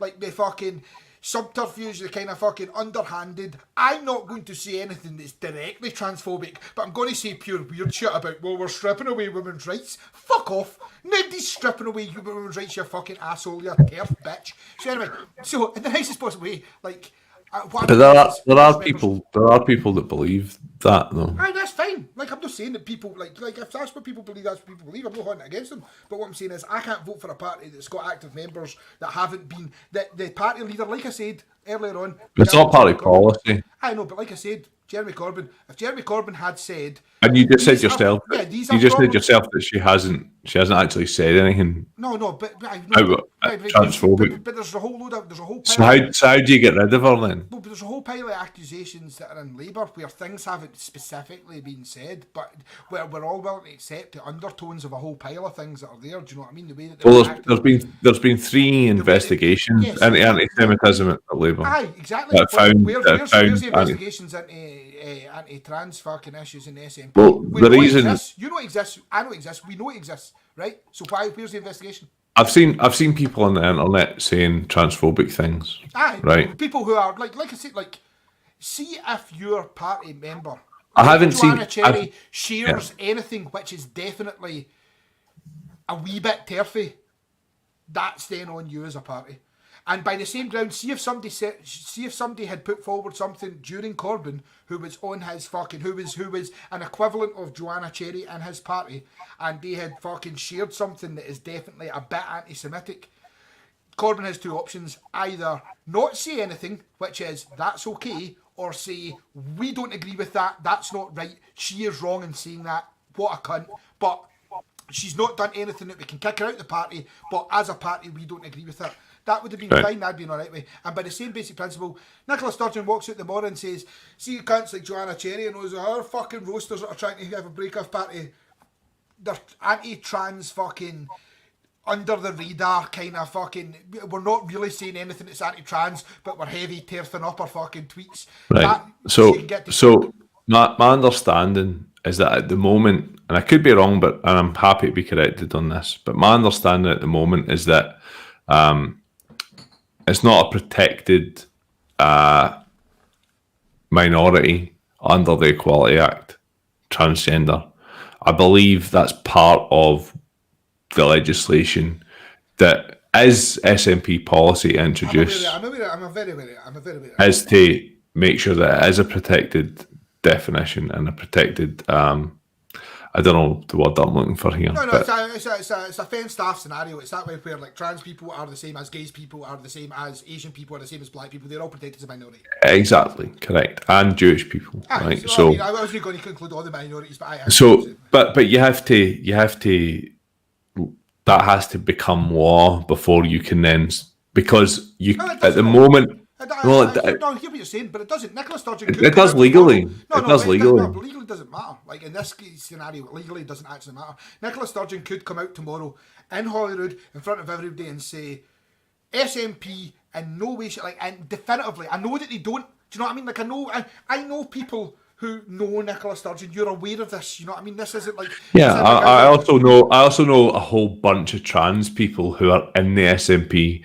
And who are activists in the SNP. Exactly. I mean, that's the thing. Like, so I'm aware of this, right? I'm not saying that it's no, but what I'm saying is as far as I'm concerned. And Wishy, even. Aye. No, so we're clear. You maybe know a couple, but you don't know a whole host of trans people in Wishy because. But I'm saying I know a couple here, but I know quite a lot in general. But my point is, it's that way where, like, I know that that's not her stance. 100%. In fact, I would be willing to put money on it being the 100% polar opposite to everything that Nicola Sturgeon believes in as a person. Like I said, I know people who went to uni with her quite well. Do you know what I mean? Like people who have known her for a long, long time. With that being said, if she came out tomorrow and said flat, anti-trans rhetoric has no place in independent Scotland has no place in the SNP.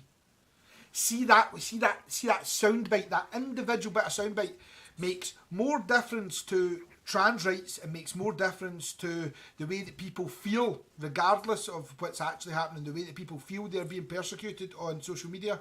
It would make a massive difference. And the lack of doing that is the exact same as the lack of Jeremy Corbyn saying there's an anti-Semitic problem in Labour that we have to address. I think she has said that, and I might be wrong. Definitively. No, I think she might. I think she might have, but I would have to go back and check. However, right, okay. So here's the thing I want to say to you, right? Here's the thing I want to say to you, right? The SNP in Scotland right now are the mass party, right? They're the party which has the biggest don't know level what it's relevant to, but it says in our chat from Luke, use promo PGM Cockcast for 60% for the first inches. I think it's the V deep throating. That's what it is. So it is. Obviously. Also, PGM Cockcast is exactly what our promo code is going to be if you ever ask us for any. So if you're a progressive person who cares about trans rights, right, the party in which your influence matters the most is the party which is in power and the party which is getting the most votes at present, right? So if you have an opportunity to influence policy and decisions within that party as an activist and as somebody who really cares about trans people, you have the opportunity to do that within the party and to make sure that arseholes and bigots do not win that battle by remaining active within the party and ensuring that your through line of thought and philosophy wins that argument by a whole host of means, whether that's interacting, whether that's education, whether that's argument, whether that's fucking vehement, fucking violent activism against people, whether that's being online and talking about it, whether it's doing what we are doing right now, Paul. But you have much more ability to change the lives of trans people by being active within the party, which is currently making law in Scotland, than you do. But well, you can disagree, but you're wrong. No, because but no. That only stands like your thing massively falls down. That yes, you can make a difference, providing you're not coming against a cell that is already within the party that has an issue against it. Because you can put forward. But if you walk away, you're allowing that part of the party or the membership or whatever to win. Of course you are. Because you're walking away and you're saying, I'm not going to engage with this. The party is so fucking scared of saying we don't accept trans issues. I don't believe that. A massive impact on the. I don't believe that, Paul. We have the best LGBT rights in Europe at the moment. We also absolutely definitely have a leading party in Scotland that has a level of contingency, whether you want to believe it or not. I agree with you. But the way you beat that is by standing firm and beating them. Nobody's fucking done and getting rid of them. Instead, what's happened is if anything. Well, you're not going to do it. You're not going to do it by going and voting for somebody else and leaving. You're not going to do it by pretending it's not there, which is exactly. But nobody's pretending it's not there. Alan Smith on our fucking podcast while being interviewed, he stated that they were going to shelve the GRA till after the election because they didn't want to deal with it. So of course they are. That's exactly. I don't think that's what he said, but I'll go back and have a listen. He did. He says they'll shelve it until after the election. And of course they will, because otherwise they have to deal with the fallout that is people being fucking upset or annoyed about it, and that's no cool. To me, that's why I can't vote for SNP. Equality is on the agenda for the SNP conference, which is, I believe, like fucking imminent. The thing is, like, there will be talk about it, and we've also discussed this. That obviously the listeners don't know, but we have discussed this regarding manifesto pledges and stuff like that, and how that might change my opinion when it comes towards the Holyrood election. But so, if there was a manifesto pledge, would it change your mind? it would certainly. Well, I mean, it would certainly make me. Right now, as things stand, I will not vote for SNP because of they defended landlords, regardless of how we dress it. Yeah, I mean, I'm their pissed off with that the too. The stance on the GRA is not what I believe is the right way to go. Right, so that's where I am with those two things. But the official party stance is that the GRA should be implemented. Yeah, I get that, but the official party stance is implemented then. It's no fucking tough. It's genuinely no tough. Like, I get it, like, you know, people might be upset, they might grieve. If we're coming towards an election, you don't want to upset people before an election. They have a minority government, and they rely on backing of every single member of the party and the Green, SNP and Labour, and every single. Right, but are all voting for GRA. No, but they're not. No, they're not. By the way, Paul, see this idea that you have in your head that every single member of the Labour Party is in favour of the GRA is wrong. But enough that will make the numbers with SNP. No, but Paul, but right, hold on a minute. There's plenty of people in Labour, and there's plenty of people in every party that are not in favour of the GRA.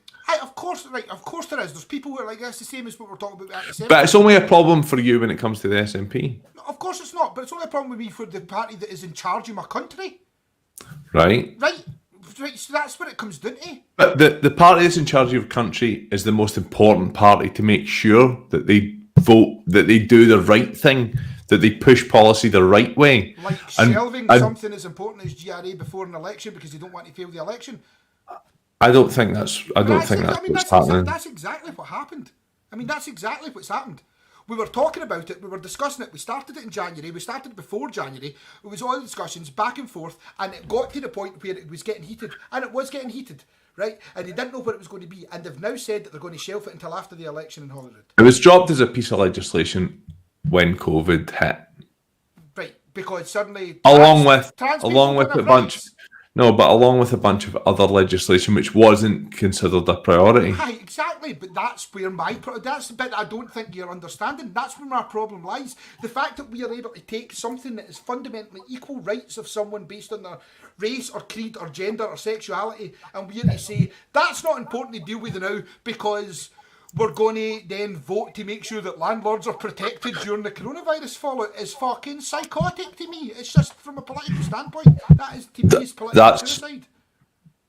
I do agree with you with regard to landlords as well, but that's a misrepresentation of what happened also. My point being is we can make a decision because it was important enough to discuss if landlords are going to be fucking feeling it bad when they go in and fix a boiler, but we can't talk about the rights. That was in addition to the coronavirus bill by Andy Whiteman. It doesn't matter, but it doesn't matter how it's dressed. But what I mean is that. That as a point of legislation would not have necessarily been discussed if it had been put forward by Andy Whiteman. The only reason it was is because they were already voting on the coronavirus bill and Andy Whiteman put forward an amendment to it. Yeah, and I remember they voted against though. So that's practically, and I disagree that they did. Right, so I disagree that they did. But my point is, they're willing to be sitting down, right, see if they want to fucking even vote against the GRA, just vote against it. But the thing is, we've got the start of January, we start talking about it. We've got an election But as a party, they don't, like, the majority of the party do not want to vote against it. Well, why don't we vote for it then and get it sorted out the way and it's not an issue as opposed to coming into an election next year? Like, think about it from an optics point of view. Strip back everything, your investment. Partisanship. Yeah. Strip all that back and let's just, any political party who has the choice that is, you can either say, this is something that universally you will even accept. The SNP say, this is something we want to pass, right? And the only thing that it genuinely does is benefits the well-being of a specific group. Of a minority. And doesn't in any way, shape or form, realistically, regardless of the concerns, actually impact 99.9% of any other scenario. There is a couple of cornerstone cases. I'm not saying away that there's not, right? Okay, we've got them across the entire world, but when we start fucking applying them, we suddenly can't have police or fucking teachers because we have the same amount of fucking cornerstone cases with them, right? But my point being, do you not think it's important to make sure that legislation does pass? I guess. I think it's important that you make sure that it passes before you go into a general election for Holyrood. So do you think it's got more chance of passing with a minority SNP government and with a majority SNP government? I think it's got as much chance as passing in the UK right now. I reckon that if you were to put it in both England or Scotland, the rules for the GI. By the way, it's no fucking passing in England, mate. I don't know what planet you're fucking living on. I reckon that the optics of not passing it are so toxic for a government. You're off your fucking head. Off your head. They voted. Listen, mate. The majority of the Tories voted against fucking gay marriage. Why are they going to vote for that?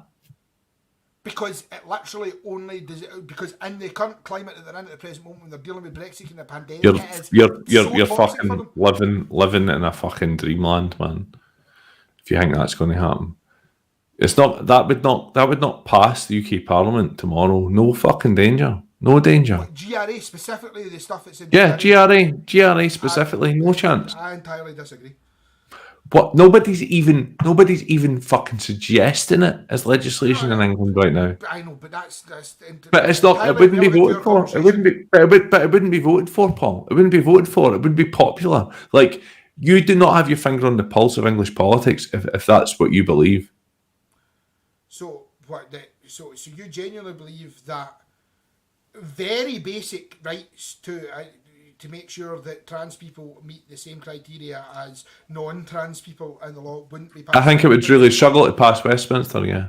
I really do. I don't think that's a good... I'm not proud of that. We're not even fucking discussing it in Holyrood. You know what I mean? Like, we dropped it until after the fucking thing. So, I mean, like, so you're saying it would struggle in such a way, but it's still on the table. It's still being proposed. It's been shelved. That's not the same thing as being on the table, dude. I mean, right, okay. Alan Smith says in our podcast that it's been shelved. He's a member of the SNP who works in Westminster.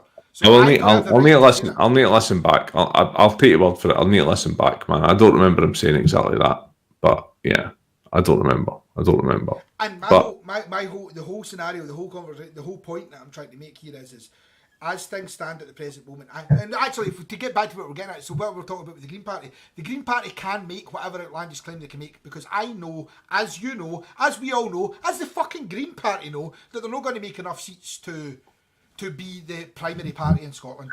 But you said you were going to vote for them. Of course I'm going to vote for them. Right. Because I agree with their politics for the most part. Yeah, but if they're not going to be in power, then it seems to me to be slightly wasted. Like, because... vote Tories then. Because you've specifically said that independence for Scotland is a priority for you. Greens support independence. They do, right. but you also specifically said that you believed that Scotland had much more chance of gaining an independence referendum if the SNP gained a majority. I didn't say that in this podcast, but I have said it before. Yeah, and that's what I mean. Yeah. I didn't say it this evening, but yes, of course I do. But I know that, right? But at the same time, I also know that where we live, for example, are almost certainly going to vote SNP, right? Almost certainly. We literally have the numbers for the last fucking couple of elections. We know they are. You know what I mean? In fact, there was only a few hundred in it in 2017. I mean, we can't use that as a fucking gauge, because we're also voting for fucking Tory down at the Ravenscraig, man. Fucking, you know what I mean? People are making outlandish fucking decisions, but you know that. But like, okay, so let me put it this way: say in 2021, in May, when the election happens and the results are announced, say, for example, in Wishaw and Motherwell, or actually, I think we are potentially maybe airdraying shots in the Scottish election now because the borders have been redrawn, right? So say, for example, that and that's actually something to consider when you make your vote, by the way, because you're taking a whole load of different territory. I know where Lark Hall's voting, if that's what you're fucking getting at, right? No, right. I get it. And you know where airdraying shots are probably voting as well, right? So how would you feel on the next day when the results were getting announced if potentially SNP lost by a couple of hundred votes? And totally fine, because I know that ethically I voted for the thing that I believe is right from a political standpoint. But is there not an argument for voting pragmatically sometimes? No, there's genuinely not. Hear me out. Voting for progressing towards the stuff that you want. No, and the stuff that you want. Do you know the argument that we'll put forward to it? Right? Go. Put forward to it is when we discussed this in our political chat, that there's people that are probably listening at the present moment, we've discussed it before, and we had the same discussion we put forward. Would it not be more worthwhile for people to vote for Labour because fundamentally under Corbyn that was a left-wing government that we all adhere to politically, right? So even though we wanted Scottish independence, what we actually want is an ethical left-wing driven government where things are nationalised and things are treated properly across the whole of the UK, because realistically we are not self-centred enough to say that Scotland can be fine and fuck the rest of England. We actually want the whole world to be adhering to some form of left-wing politics that's more prevalent in the way of life, and it makes people's life better across the entire world. That's what we all adhere to, right? Well, I actually feel like you kind of just made the argument that I just made. But you said that you wouldn't vote for Corbyn because you wouldn't vote for Labour, because you would vote for Scottish independence because Scottish independence is your primary objective there. Yeah, I did at the time, yeah. But I also completely understood the reasoning behind it. My issue... I'm not saying that you don't, but I'm just saying, like, from your standpoint, from where you're coming from, you're saying that you wouldn't do that because even though I know you politically and I know your stance, that Corbyn being in power in Scotland, England, would both give more credence to Scotland being able to become an independent country because of Corbyn's stance as his individual political entity, but on top of that, his left-wing politics, and specifically his level of left-wing politics, would make the UK and fundamentally then us have a better way of life because there would be a better application of left-wing policy across all of the UK, right?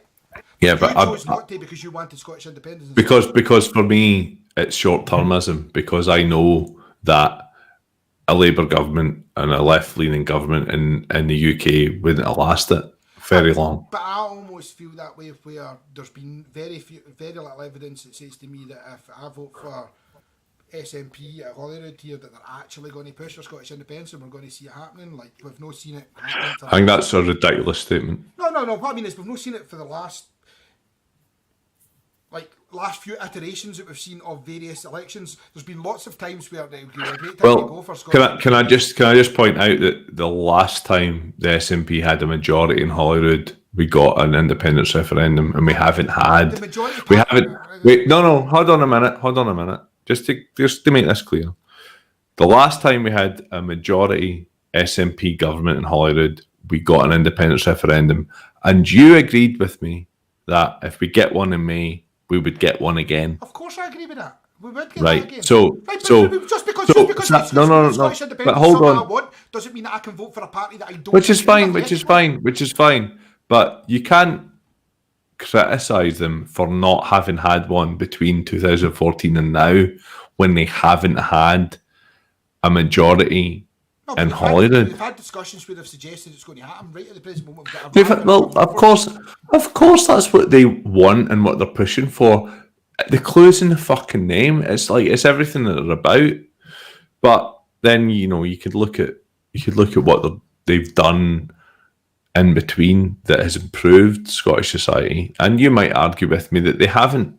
No, I wouldn't argue that, but I would also argue that I've not got fucking yellow tinted glasses, and they've also not done a whole pile of things that are fucking. There are a pile of things that they important to you and that are important to me, right? So I can't vote for a political party. That's the case. And I would okay, but I think that's short. I think that's short-sighted, Paul, because I think that the things that you want in society are much more likely to happen in an independent Scotland, and I think you believe that too.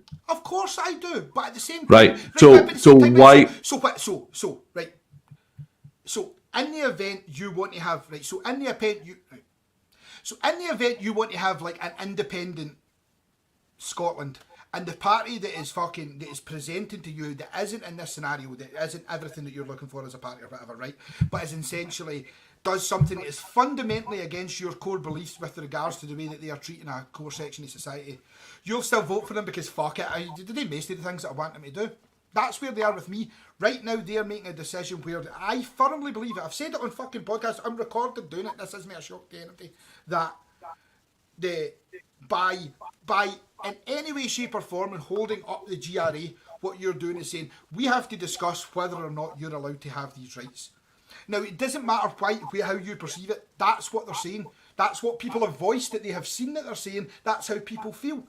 Because essentially we're talking about basic human rights, and we're saying you deserve to have the same basic rights as everyone else. And then we're saying, oh, there's some people that don't agree with that. So we can't vote for this. We can't let that happen now. We have to have discussions about whether or not you're allowed basic human rights. And to me, that is arguably one of the most psychotic things in the world.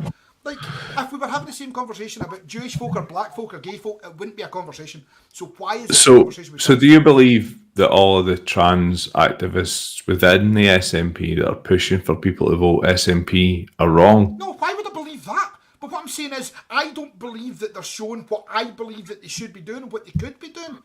So I don't care about what other people's opinions are. That's not what I base my opinion on. No. Like, you're getting fucking super angry, and I'm not trying to make you angry, man. Because you did, like, literally, you did earlier on, and I accepted it. I let you go on your rant to the point where someone sent us into the chat that you were going to hulk out because it was clear that you were getting angry with what I was saying. But I accepted the fact that that's what you were doing, didn't call you out on it because you're allowed to get angry in this conversation. Well, I didn't think I was, but okay, no, fair enough. Other people had noticed it, but it's fine because because you're allowed to get fucking angry, just like I'm allowed to get angry. But No, I'm not saying you're not. I'm not saying you're not, Paul. You were telling me that I was getting angry, which isn't. No, because I can see it. Because I can see it. I wasn't like it wasn't a criticism. But it's not anger. It's not anger. It's frustration. It's frustration at the fact that we're having a conversation that is essentially, Paul, you'd vote for this, and I believe you should vote for this because I think you're being short-sighted because regardless of your core beliefs, I mean, I kind of do believe that, like, but it's not coming from a place of badness, you know. And I believe that.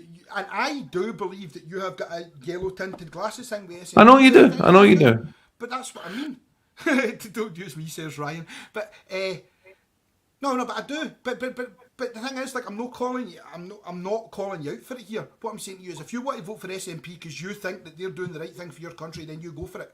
But I'm not going to vote for SNP because I don't believe they are doing the right thing for my country, because I believe they have shown me that they are not representing areas of the country that they should be. Now, that doesn't mean that I'm against Scottish independence. So that then leaves me a very few options. Now, in any given scenario, I would vote for Labour if it was UK Labour under a left-wing leadership. But I'm absolutely never on fucking earth voting for Keir Starmer. And to be honest, I don't think that's true. I don't think that's true, right? Because I think, and by the way, I don't believe for a second that this is going to be the case, but I believe that if all of the 10 pledges that we discussed earlier were in his manifesto as policy, right? But if they were, you would vote for Keir Starmer, wouldn't you? Of course, but what I'm saying is, I'm not voting for Keir Starmer that exists right now. The Keir Starmer that exists, not on words, but in person. But there's an argument that the Keir Starmer that you're not voting for in your head only exists in your head because everything he said on paper is the right thing. On paper doesn't matter. You've seen the way that he dealt with Corbyn. Wait. I'm probably playing devil's advocate here. But what I'm saying is, in application, we know it's not true, and that's where my problem lies. Like, fucking Hitler goes out in Nuremberg rally and says, "You know what? I love Jews." Doesn't make any difference if he's suddenly fucking sending them all to Auschwitz. You know what I mean? Like, it doesn't make any difference. But the same basic principle, Keir Starmer can put out for fucking days how much he's going to fucking do all this stuff to help fucking poor folk. But in reality, he's just a fucking purple Tory. That's the reality. But maybe when the manifesto comes along. By the way, I don't actually believe that Keir Starmer will be the leader of the Labour Party when the next manifesto comes along. Summer at best. But for talking's sake, say he does. He's only going to last in Labour about fucking 2 months longer than Boris is going to last as a Tory. Maybe his policy offering would be exactly what we all want. It might be, but I can only make a decision based on what I've got right now. Right. So right now, as things stand, I would never vote for fucking Keir Starmer. I would certainly never vote for Richard Lennox, right? Because as much as Leonard, by the way, but that says everything you need to know about Richard Leonard. The thing is, I've met him more than once. Like, this isn't even like this isn't like, oh, it's a stranger I've read. I've stood in front of him to talk to him about policy. You know what I mean? Like so, and I can't get his fucking name right.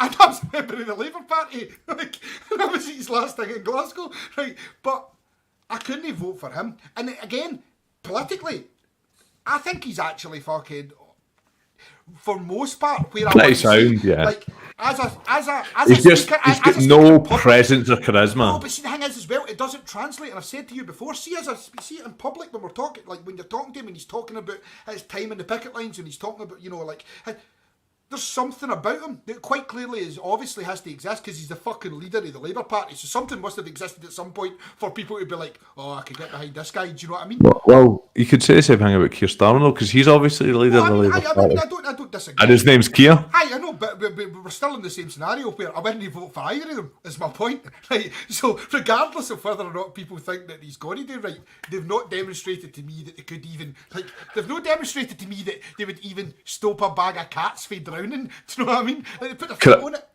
Can I just stop this for a minute? And can we do a piece to camera, Paul? You as well. Labour in Scotland. Oh, right? Fucking hell! Right. So wait. We just have to wrap up where we were for 2 seconds. So my point being, right? Right. We're getting told off because we've no gave grief to Lennon yet about Celtic. We'll get to that. By whom? Davey. Right. But so to wrap up what I was saying, my point being that as much as I would love to vote for Labour in the UK, I can't, right? So the next UK election, that leaves me with a dilemma where Scottish Green and UK Green, for the people who are in the UK who don't know, are very different entities, right? And when I was talking about the Green Party, very specifically I was talking, and Jerry knows this, and was playing devil's advocate, I know we're playing back and forth, and that's why I'm happy to argue with him, because he knows that very specifically I'm talking about the Green Party in England with regards to they can make whatever fucking promise because they're so far down the pecking order it doesn't matter. Green Party in Scotland, although not much higher up the pecking order, are a different environment. Their policy is different and less harebrained, shall we say. I know that sounds fucking awful and I don't mean that as bad, but it's just like less like, well, give fucking floating cars to every cunt, fucking outlandish thing, doesn't matter, because you can't, because you're never going to get in.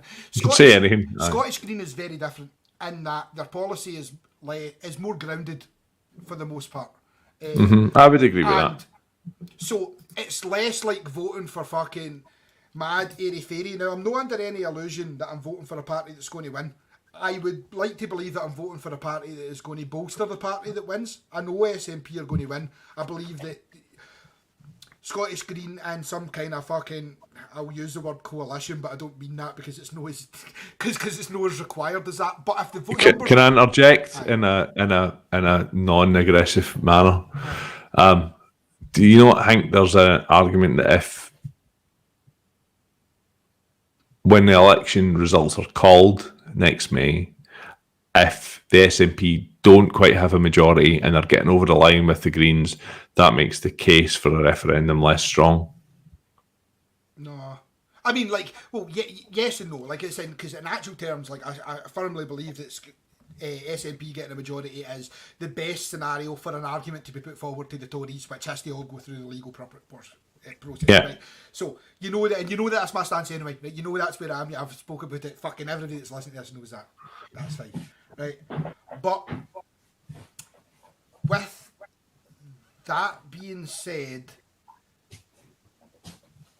I've lost my fucking train of thought on this one, Jerry. I'm not going to fucking lie. No, yeah, but like, so I was just saying, like, SNP having a majority versus them not having a majority, and Green's getting them over the line. But I would rather vote for Green and know that I'm helping bolster the case for Scottish independence, but also know that specifically, again, our listeners are going to be aware from our interviews and stuff like that, the Green stance on a pile of things that I'm moaning about would mean that I can say, ethically at least, if nothing else, the person I have voted for, from a party standpoint, is at least representing where I stand on these issues that I believe are issues. Whether they can change the SNP stance on it, or whether anything can change, that's another thing, right? That's a political issue, but at least I've voted for the right process, and I've got a person representing me and fighting my corner. Whether or not they can actually win that fight is another argument, and I know for a fact that they probably can't, but that doesn't matter, because politics is fundamentally about ethics more than anything else, you know what I mean? You vote for the person who represents you and your feelings, like, that's what you have to do. Yeah, I mean, yes and no. I think sometimes you have to vote pragmatically to make sure. No, I'm not.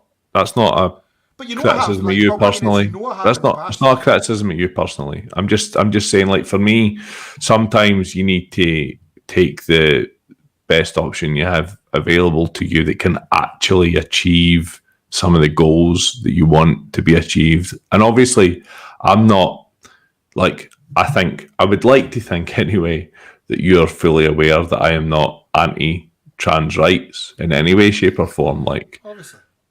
right. So I want to see trans people getting the rights that they deserve.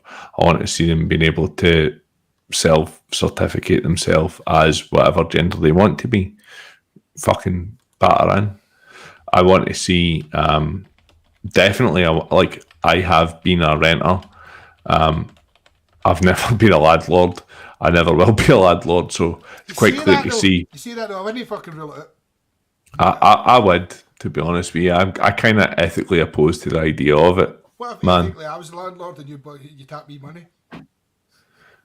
Say again? What if ethically I was the landlord and you were just funneling money through a strange umbrella company that we had set up to fucking make you a landlord? Would that be alright? And then we wouldn't pay tax on it. Is that how it works? My advice would be not to talk about it in a podcast. Don't say it on a live stream, pal. You fucked it. But yeah, like, you know what I mean? Like, No.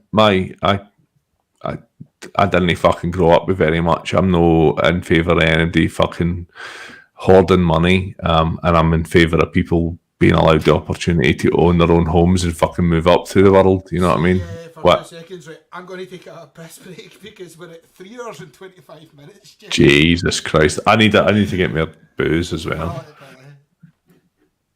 we'll be back in 2 seconds.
hi folks, and we're back. So, Back in black.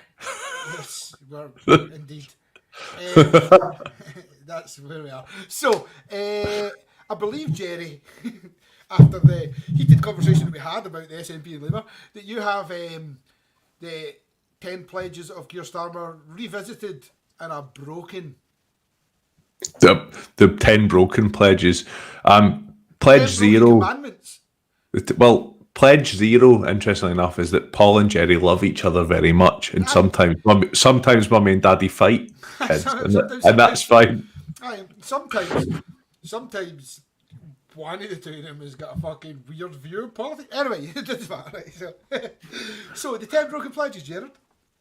So this is from the Action Network, who are an organisation which is clearly on the Labour left. Wait a minute. Are they called the Action Network? They're the TANs. Yes.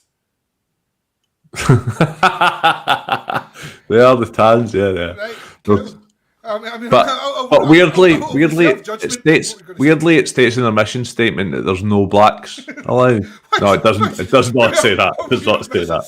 It does not say that. So 10 broken pledges. So number 1, economic justice. If you remember that, you promised no stepping back from our core principles, but your campaign was funded by Trevor Chin, who, according to citywire.co.uk, has defended low-income tax rates and the loopholes used by the wealthy to avoid paying tax, and it gives a link. Your commitment to this issue is therefore in question, as is your personal judgment. I mean, sound, for the most part. I mean, what I would also say is, you know what I love? Innocent gun. Yes. Just a no chance if some cunt's going to send me free beer, I would quite like to be innocent gun. It's not quite as good as Signaling 12-year-old. So, social justice. You promised that you would stand up for universal services, but this is very much like the Jeremy Corbyn statement from earlier on.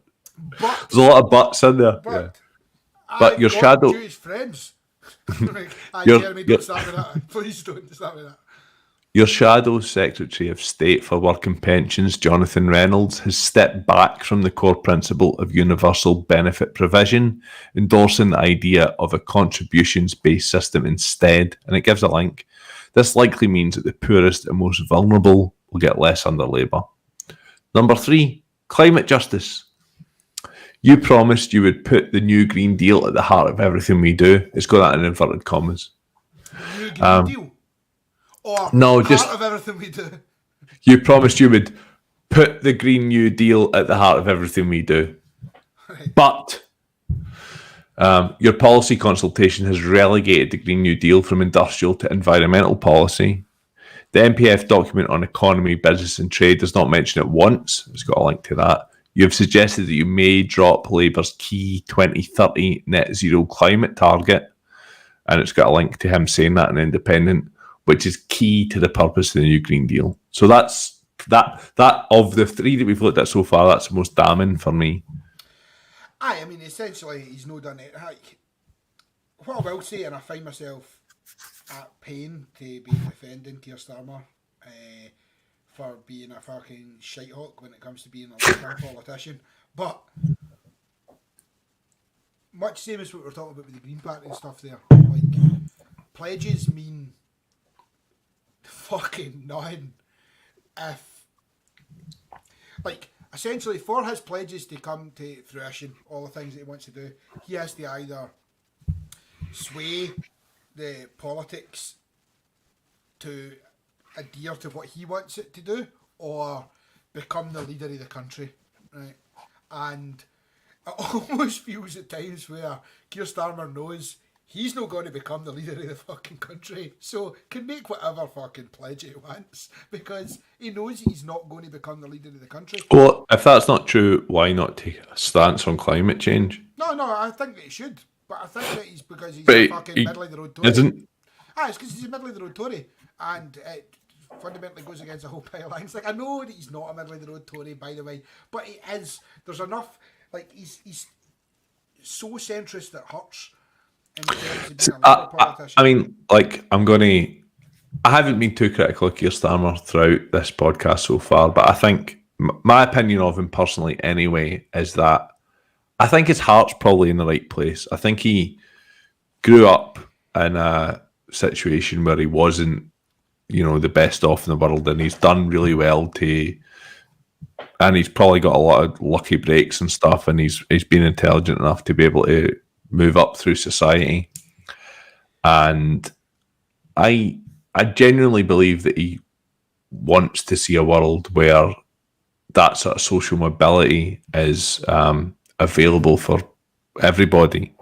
But I also think he's so far removed from his original circumstances that he doesn't have any sort of real useful perspective on the reality for most fucking people in this country right now. That's my fucking little take on the situation.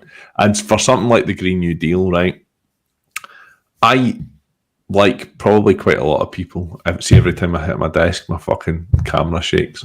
But I imagine a lot of people, when I first heard about the Green New Deal, so I thought it was like quite an airy-fairy, like non-economic, non-sort of realistic, pragmatic strategy or policy that was a bit airy-fairy and a bit like the sort of thing that the fucking Green Party might propose that was never going to get put into place and actually,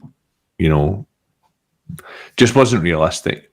And the more that I've read about it, and the more I've understood about it, I actually think it's an incredibly necessary piece of policy, and that actually it's got as much to do with balancing out the fucking problems of modern capitalism as it does with fixing the issues of climate change, because in order to square that circle, they're both the same thing.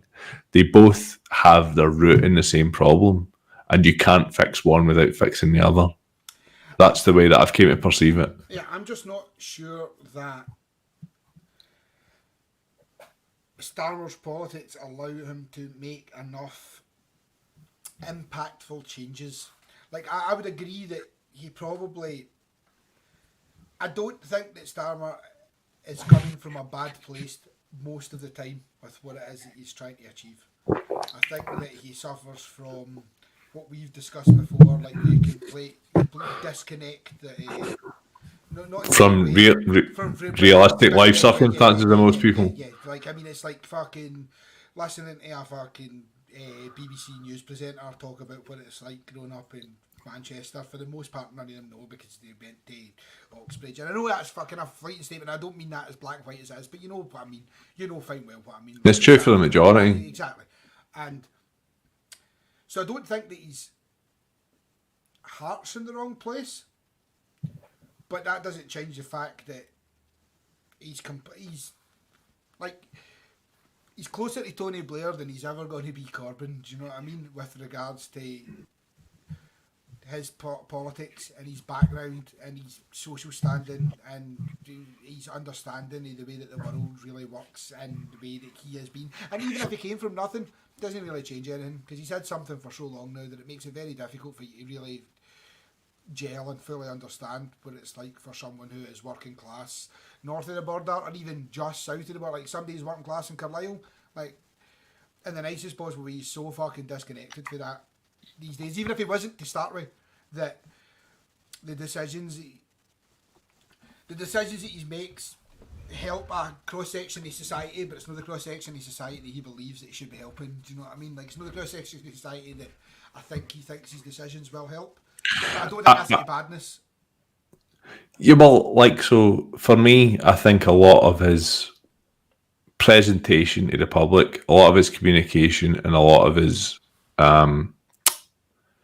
styling, and probably policy eventually, is based on the idea that, and he even says it in his 10 pledges, that in 2019, a whole bunch of people in the north of England lent their vote to the Tory party, and he has to win them back. So if you're a voter who lent your vote to the Tories in 2019, you probably did that because of Brexit. And you probably did that because there's a fair amount of xenophobia in your mindset. And you were definitely in favour of Brexit. And you definitely didn't trust Jeremy Corbyn. So in order to appeal to them, like you're gonna go down the route that essentially Ed Miliband went down in the 2015 election. What I wouldn't give for a fucking Miliband right now. See, you've had the choice, man.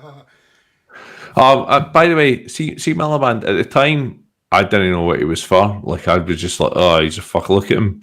He looks like a fucking. He's not as base as I thought he was in comparison. No, but do you remember what? You know, what's it? What do you call the guy that does Wallace and Gromit? Nick. Not Nick Parker. Nick. Whatever. Doesn't Frost and Cage there. Yeah, what's the the guy I'm talking about though? The guy that does the clay animation. Essentially, Ed Miliband looked like a character that he'd created. And I just looked at him and was like, I don't know what this guy's for. But the more that I've heard him speak since then, he's got a podcast and stuff. Then I've listened to him talk quite at length about policy and stuff like that. And you're like, fucking hell, this guy's actually quite good. We've just a message that it just says, without any context, from Ryan, Nick Griffin. Oh yeah, that was him. It was Wallace and Gromit by Nick Griffin. I would have been a very, very, very, very different fucking show. So, yeah, man. So no talking to any other characters that are made it to plaster scene. But Ed Miliband wasn't actually that bad a guy. I don't think. I can't remember what the fucking thrust of my fucking argument was there because I got distracted by the Nick Griffin. Oh yes, that's what I was going to say. So I foresee an eventuality whereby Keir Starmer is going to go down the route that, unfortunately, Ed Miliband went down in 2015, where he was holding mugs saying "stronger fucking against immigration."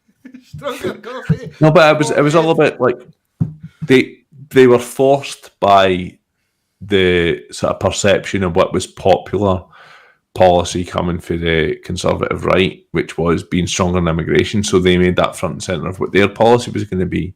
And that's like what the Conservative culture and the Libertarian and the right-wing culture are very good at. And I think this is something which has definitely been exported from America, is pulling the Overton window in their direction. In the direction that suits them. I was just about to say, the problem that we see, and actually the problem that we've got with someone like Starmer, or Miliband for that argument, is that their politics can only align up to, say centrist, slightly leaning left, but centrist politics. But if your centrist politics have already shifted 5 points to the right, then your centrist politics is still right-wing politics, regardless of how you want to dress it. Like, there may be less right-wing than the extreme right-wing that is getting pumped by the Tories at the time. But even if you are slightly left of centrist, you're still in the spectrum of right. And then that is actually why things like Jeremy Corbyn's policies seem so extreme, because in comparison, what should just be slightly left for the most part of centre is in fact very further from the left of centre, because centre has been moved so far right. Yeah, and I mean, and that is the case. Like, the policies that Jeremy Corbyn was punting are bog standard fare in most of the Scandinavian countries and a lot of Western liberal democracies. I might start a racist windy company for where we live. So the thing is, people, like, there's a place where we live. We're from Wishaw. There's a place in Wishaw called Overton, so I could have Overton windows. And like, my mum's got a house here and stuff like that, so I could register it there.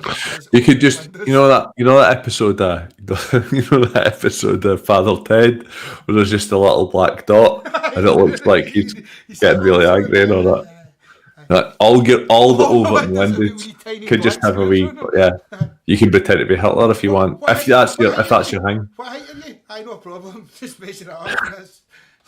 What's that wee thing? I never. You'll see. Have you ever been in Schiphol Airport? No, I don't think so. Right, so that's the Amsterdam one. Right. So You must have flown so there. I was in Amsterdam. Right, I'm going to lie to you, Jerry. I was in Amsterdam in February, but there was a possibility coming home. I didn't No, do that it. great. So on the way there, though, I was too busy going to Amsterdam. Whoa.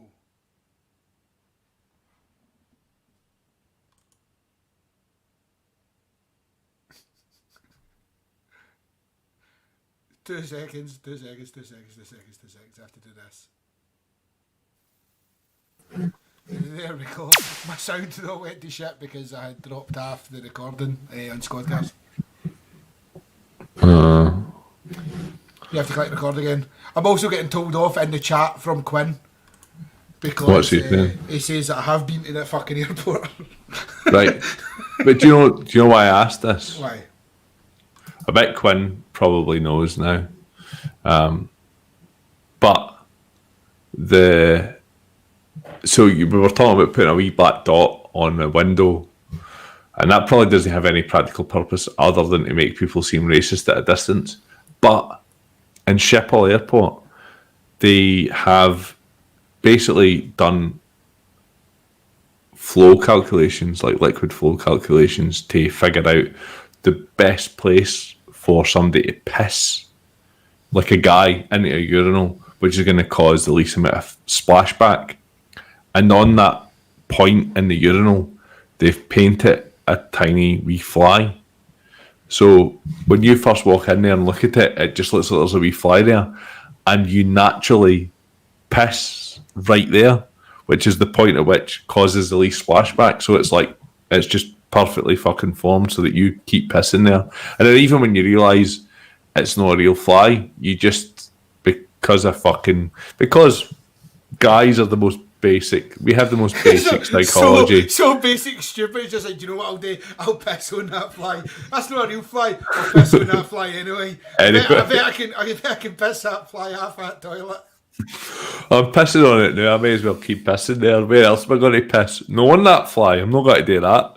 So that's a thing. And by the way, apparently don't do that. only because I was specifically asked by Ryan where the sounds are.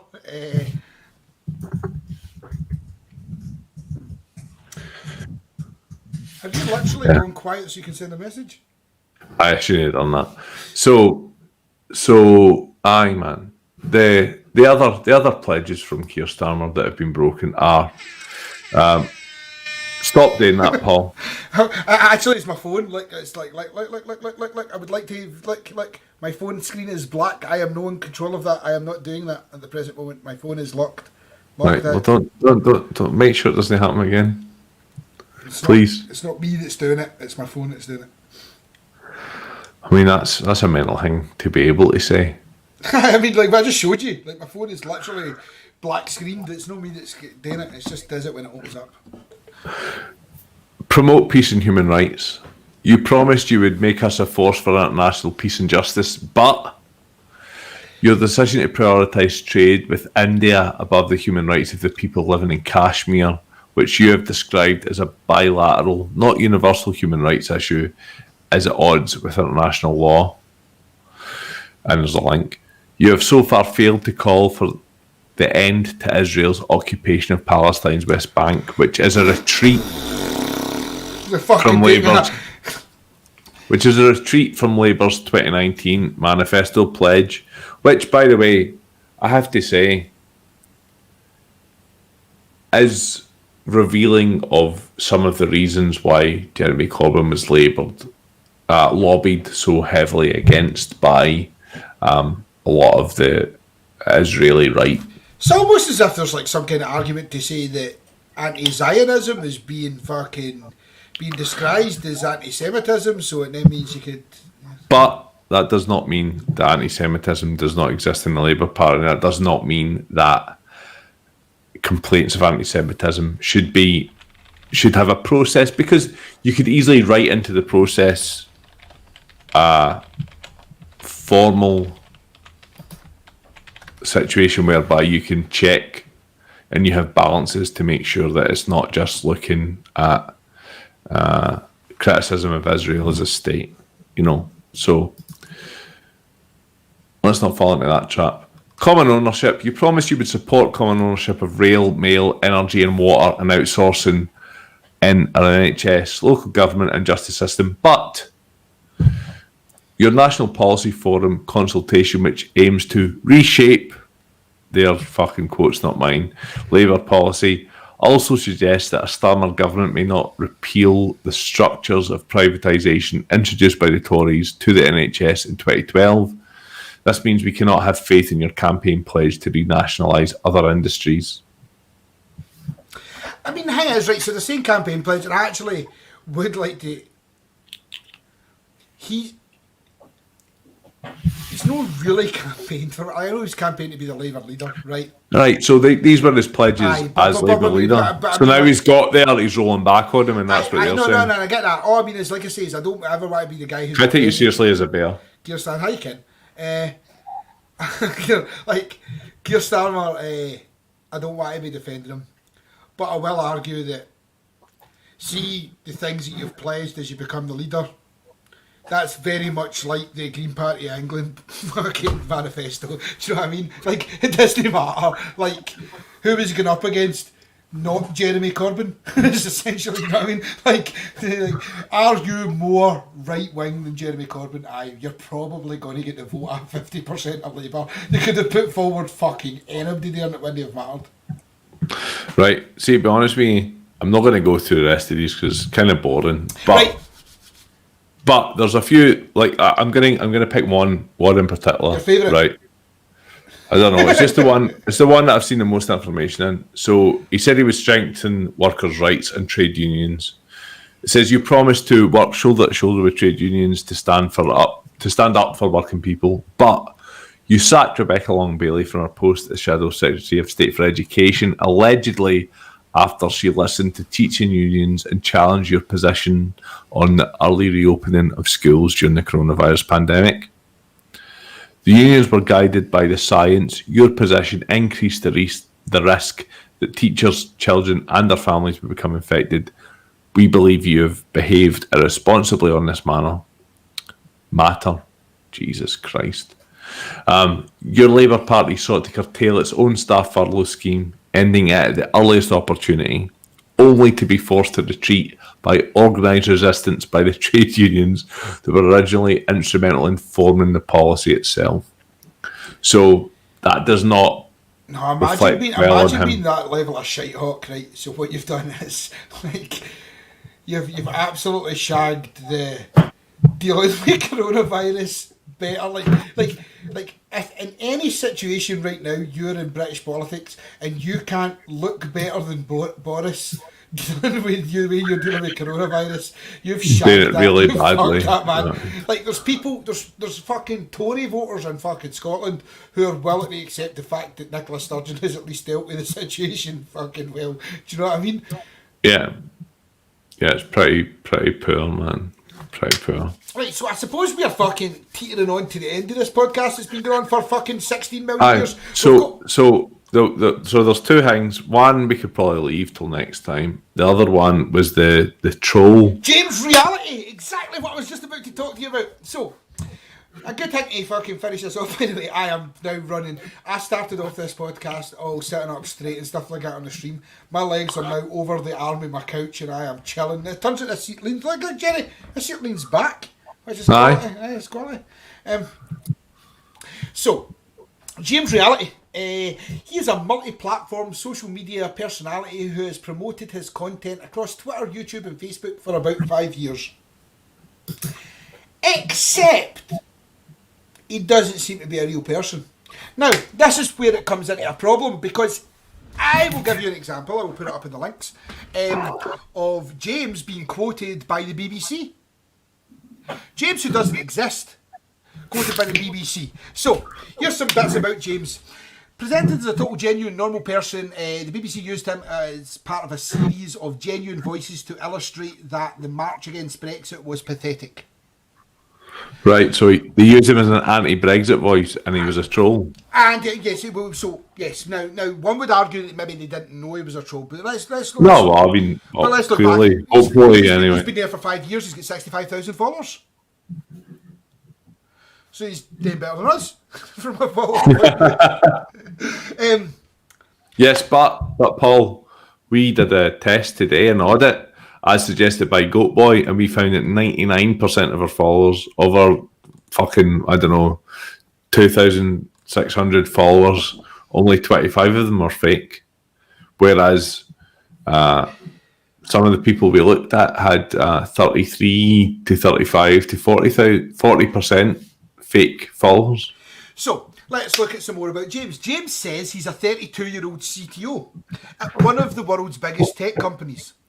Of course he is. Why would he not be? James. You calling James a liar? Well, he also has a Master's of Sciences and he went to MIT. Now, Fair play to him. He's done well for himself, James. Now, depending on what day it is, the Masters might be in mathematics, but it might also be in cryptography, which I will let slip because they're close. They're close. You calling James a liar? Well, I will say that he's a CTO at 32 in 2020. Fuck, he's done well for himself, James. However, in 2016, he was 30, according to his posts, which isn't how numbers work. He's 32 in 2020, but he was 30 in 2016. And also, he's got a degree in maths. We can't stress this enough. You don't know that he hasn't travelled at light speed to other planets and came back? Fair. I didn't know he didn't circle a You black can't hole. possibly prove that. Well, I said, Paul, between me and you, how many of us here have travelled across the event horizon of a dying star? Oh, you make a good point, James. I cannot say how that would affect the way that I look at time linearly. Now, he's American, right? And not British. But he also why was he talking about Brexit? Well, he also lives in South Yorkshire and is English, between Sheffield and Barnsley. I'm beginning to doubt the veracity of this account, Paul. Now, James, the CTO of one of the world's... By the way, this is written is fucking so beautiful because he absolutely tear this poor bastard apart. And the thing is, he's got 65,000 accounts and he definitely... He 100% deserves it. Right. James, the CTO of one of the biggest tech companies in the world, right? Big shout out to the Troll Zoo, by the way. They absolutely fucking killed this with regards to the... this is the Troll Zoo? The Troll Zoo that went... I mean, they fucking killed We'll stick a link up. Definitely. So, he also has... Jerry, like I don't even know how I can fucking show you this, right? I don't like, I really want to show you this fucking image so bad, right? So if I go save image, show me it so bad, Paul. I want to show you this so bad, Jerry. Show me it all bad. Always bad. Show me it like Pretty Patel would in my dreams. Right, so it's like shout and swear at you. Whatever, she can do whatever she wants. Jerry, you know this is live and recorded. Right, I just sent you there the image just so you can see the image. That head of CTO, like so, Chief Technical Officer for those who don't know what CTO is. Right? Jesus Christ! Right. Is that a French flag? The red, white, blue. Aye, that's a problem in its own right. Aye, I mean it is. But also, he put that up as a graphic, and he is meant to be the chief technical officer of one that seems legit. Seems legit, Paul. Seems legit. So I don't see what the problem would be with that scenario. So his YouTube channel, if you go to it, has mostly right-wing snippets about Brexit. Tons of things, stuff like unemployment can kill people. Steve Barclay on family difficulties. Liam Fox on China cover-up. Michael Gove on contact tracing. Like the worst things that you could ever put on your YouTube channel. Right, so anyway, so all of them have got less than 0 to 10 views. Right? Which means we get more views than him on YouTube, which, fuck him. Right? So, he also repeatedly spams links from the Daily Express on his Twitter. Now, you see Rational Wiki? It describes the Daily Express, as, in quotes, Like the Daily Mail, but more vapid and sensationalist.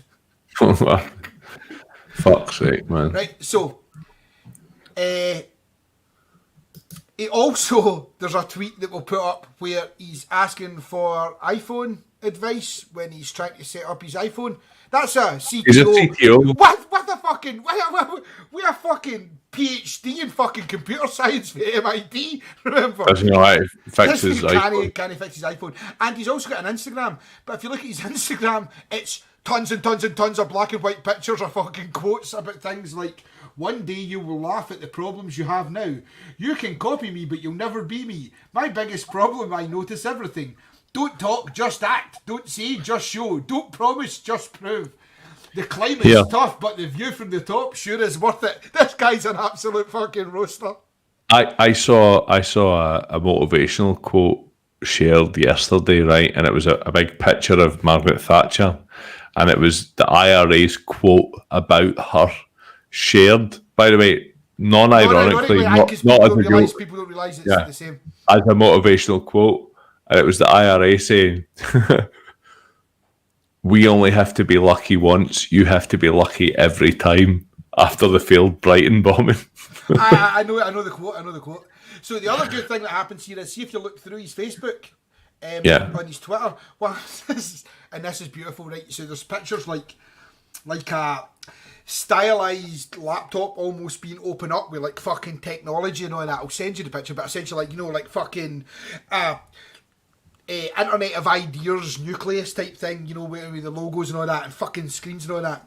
And his comment to the picture that he posted, right? So he's commented on his own picture, and it just says, computers. like you're a fucking mutant. Did you just fucking? Well, no. I mean, like, it's clearly automated bullshit. Well, right? So what you mean like a picture? Because this is Instagram, isn't it? Right. So you mean like a picture of a bed in a prison that says next to it, the death penalty is dying in the USA. Nobody said that. That doesn't mean a thing. And the picture isn't relevant. So anyway, so this continues. I mean, the death penalty is dying in the USA. I mean, that is a factual sentence. I mean, it is dying in the USA or Guantanamo, depending on where you are legally. The death penalty is dying in the USA. I mean, it certainly is. It depends on where you put the emphasis, man. He's also a Tory. Conservative Party member. Of course he is. British people He sounds like a cunt. But he's also a member of the Labour Party. And he loved Jeremy Corbyn. But he deleted that post, but we've got it. So that's good. And then he also uses language in his bio where he says us and we to describe himself, which, by the way, is really no making effort at all. No, it's not even fucking trying. Like, we do this thing. Why are you doing that, James? So this guy who is quite obviously some sort of social media construct by somebody. I'll just tell you the one last beautiful thing about this. So the Troll Zoo put this up, and 10 minutes later, the account was set to private, and they changed the picture and his quote and his banners and stuff like that, so it wasn't affiliated in any way, shape or form with the stuff that the Troll Zoo had just done. Thankfully, big up the Troll Zoo, what they then done was harass them still until his account is now deleted. RIP James social media, 32-year-old MIT tech CTO from Barnsley or New York. The tech industry will be reeling, Wall Street will be scrambling probably. Welcome to at Troll Zoo, enclosure is now closed. But yeah, so I mean, and that's what I get. So a couple of other wee factors there. There's people that are talking about how they done it, but the biggest problem with him, because of the amount of followers and because his comments is, he has been used to illustrate public opinion in 30 Minutes from France. By the BBC? By the BBC, but by 30 Minutes in France, Sports.cz from Czech Republic, Ultima Hora by Portugal, and Sajdia, which I presume is Insider, but in Slovenia, and Wokingham Today. Now, the best bit about this entire thread is the first comment underneath it all just says, fuck, Wokingham today, I'm gutted. I think that's the most beautiful way to round it off. But aye, so essentially this is the problem, and this is kind of why I was highlighting it. Something that we spoke about before on social media when we do our game where we get people. For those who haven't seen us, which is fucking everyone that is both watching and listening right now, unless you were in Sussex. Yeah, well, maybe sometime we'll do our live show bit on here. We should do that. We'll get slides and all that. We could really actually do it. Hit us up. That's what they say. That's what this streamer say. Hit us up if you want us to do that. I don't know what they say. Fucking F in the chat. I can say, send me your toys and I'll throw them. That's what somebody right. Hit me up if you want us to do whatever it was that I just said. Hit Jerry up if you want to see him throw at fucking sex toys. And remember that I'm the one that has to edit it if that happens. So I'd rather it know if I could. But anyway, so the reason I was bringing it up is the same reason that we bring it up all the time. Just got a message that just says toss my salad. Obviously the cheeky Vimtos or whatever the fuck he says he's drinking have kicked in heavy. So what I was actually, the reason I brought it up is the problem is, so what we do is we invest a whole load of fucking expectation, understanding and belief in non-existent entities on social media, essentially. Like, so the problem that we've now got is that person, for every check, they've been posting for 5 years, they've got 65,000 followers, they've got YouTubes, they've got Instagrams, they exist, they are a person. Granted, their picture is mostly a guy from Grand Theft Auto 5, right? Mm-hmm. You know, we have to accept that when you look at him, that he's a digital construct from the word go. But taking that away from the man... That would be my first position, for sure. But taking that away from the man, the problem is essentially... everything that we would use to say that he's a real person says he's a real person, and he's existed for so long, and that's why the BBC use him, because they go back and they check and they can see there's a post and these people and he's got all these things and he's there and he exists. But the thing is, we know this guy doesn't exist, or if he does exist, he's at least a construct. And from social media's point of view, he is both a Labour voting, Tory voting member of both parties who lives in London, who lives in fucking Barnsley, and who lives in fucking New York. He's a CTO and he's got a fucking degree in both mathematics and cryptology. Like, this guy doesn't exist, clearly, because there's no viable way at 32 that you could possibly be a CTO with said degrees. But yet, he meets all the criteria to say that he exists as a person. So, and then we get to this dangerous scenario now where before we used to say to people, like, check your sources, but now it doesn't really matter if you check your sources, providing they're willing to put in 5 years worth of legwork to create sources. You have sources for 5 years. Like, when that guy fucking exists, regardless of whether or not he's real or not, he exists. He's existed for 5 years. So there's no reason for the BBC not to presume that what he's saying, he's got 65,000 fucking followers. It was a problem that they had with Sarah Abdallah. It's different with her and with certain other trolls that you see, because she was she presented herself, even though she was a Russian troll, and we proved her to be a Russian troll. She presented herself as an attractive female, which automatically makes people much more likely to follow her, and you can see that throughout the internet. See that throughout social media. If you present yourself as an attractive female, you're much more likely to get followers, and that's why lots of people do that. But yeah. So I just thought it was an interesting way to round it off. It's just like... It is, man. Like, it is interesting. It is interesting. Like, the fact that you've got media sources like the BBC and big media sources in France and stuff actually using these people as a source shows the level of the problem that we have right now. But the problem is, at this point, this guy exists. Like, I know he doesn't, but if you've got 5 points of legitimacy from big fucking media outlets and people are sharing when you and talking when you've got 65,000 followers, what's the difference between that and a person who is the exact same, with the exact same political views, but does exist? Well, Paul, I would suggest that the argument here is about the practice, right? So my argument would be, why should anybody in serious journalism be using some cunt on Twitter as a source? Shouldn't it be happening? Should not be happening. Are you saying that when we're talking about things like why we should be dealing, the way that we should be dealing with Brexit, that going to a guy on fucking Twitter and quoting him as not the best. Who isn't even a blue tick verified person on it's just a random person on Twitter. Man. 65,000 followers, every man, Jerry. Exactly. Just so like there's no reason whatsoever. It's lazy journalism. It's bad practice, right?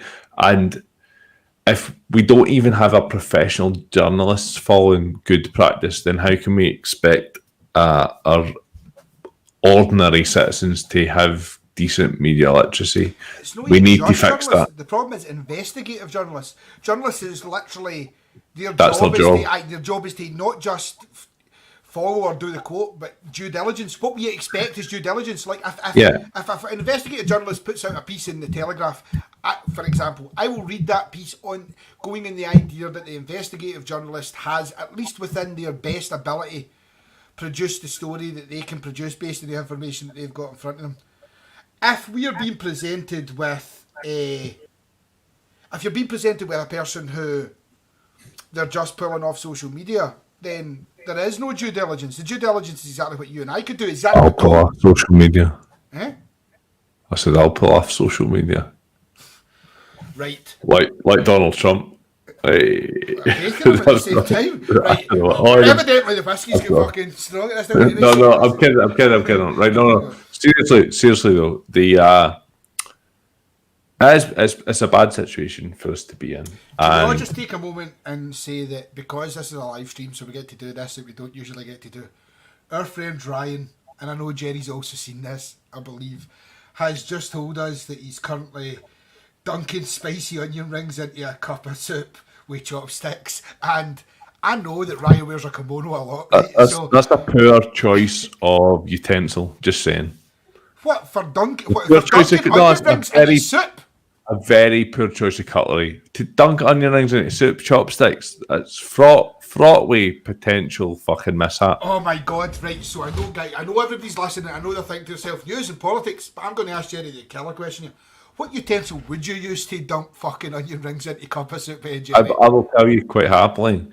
I would use a forked through the top of an onion ring, and I would just dip the onion ring. I would have the onion ring hanging between prongs. So you're only dipping one side of your onion ring in the soup? No, you're going in.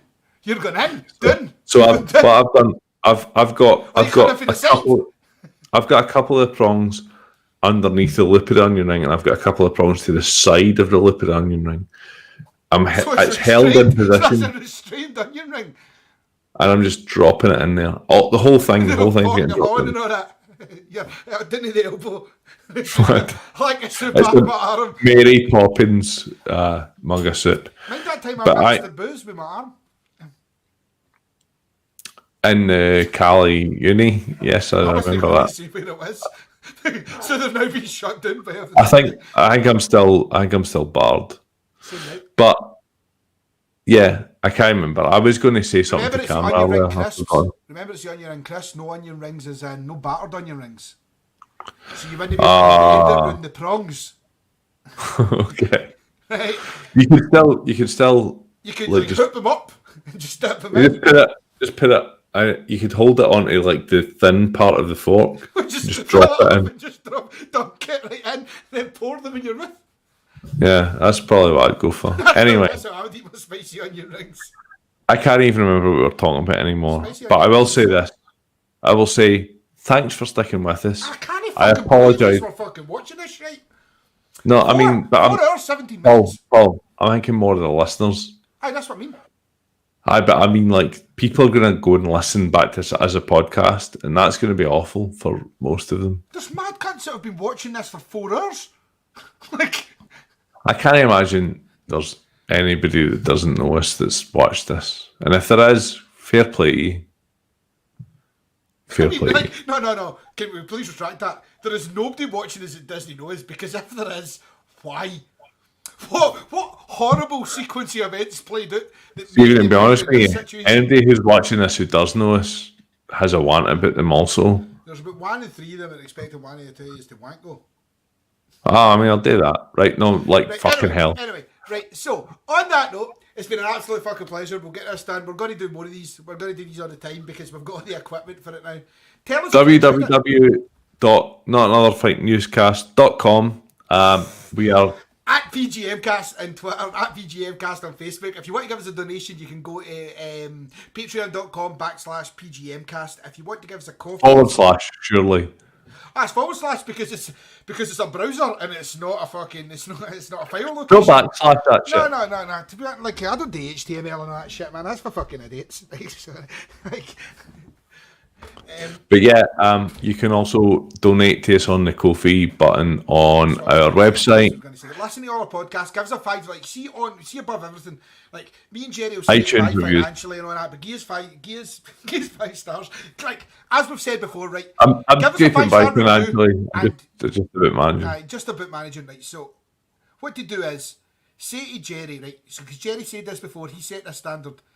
Any 5-star review. Anything that is linked to it, Jerry will read out on the podcast. So, and we're also being asked now, how much is it the Patreon level for us to eat Chinese food and do stretches? Now, $1. see, honestly, see if you boys want to chip in. Send me a $5. I'll eat Chinese food and do stretches for you on Thursday. I'll stretch for you now, man. I don't even give a fuck. Scuddy's free for you, Bossack, the tube. They are free. Do you know? See my phone? It's a what? Good 35% Scotties. So, right. So yeah, keep listening.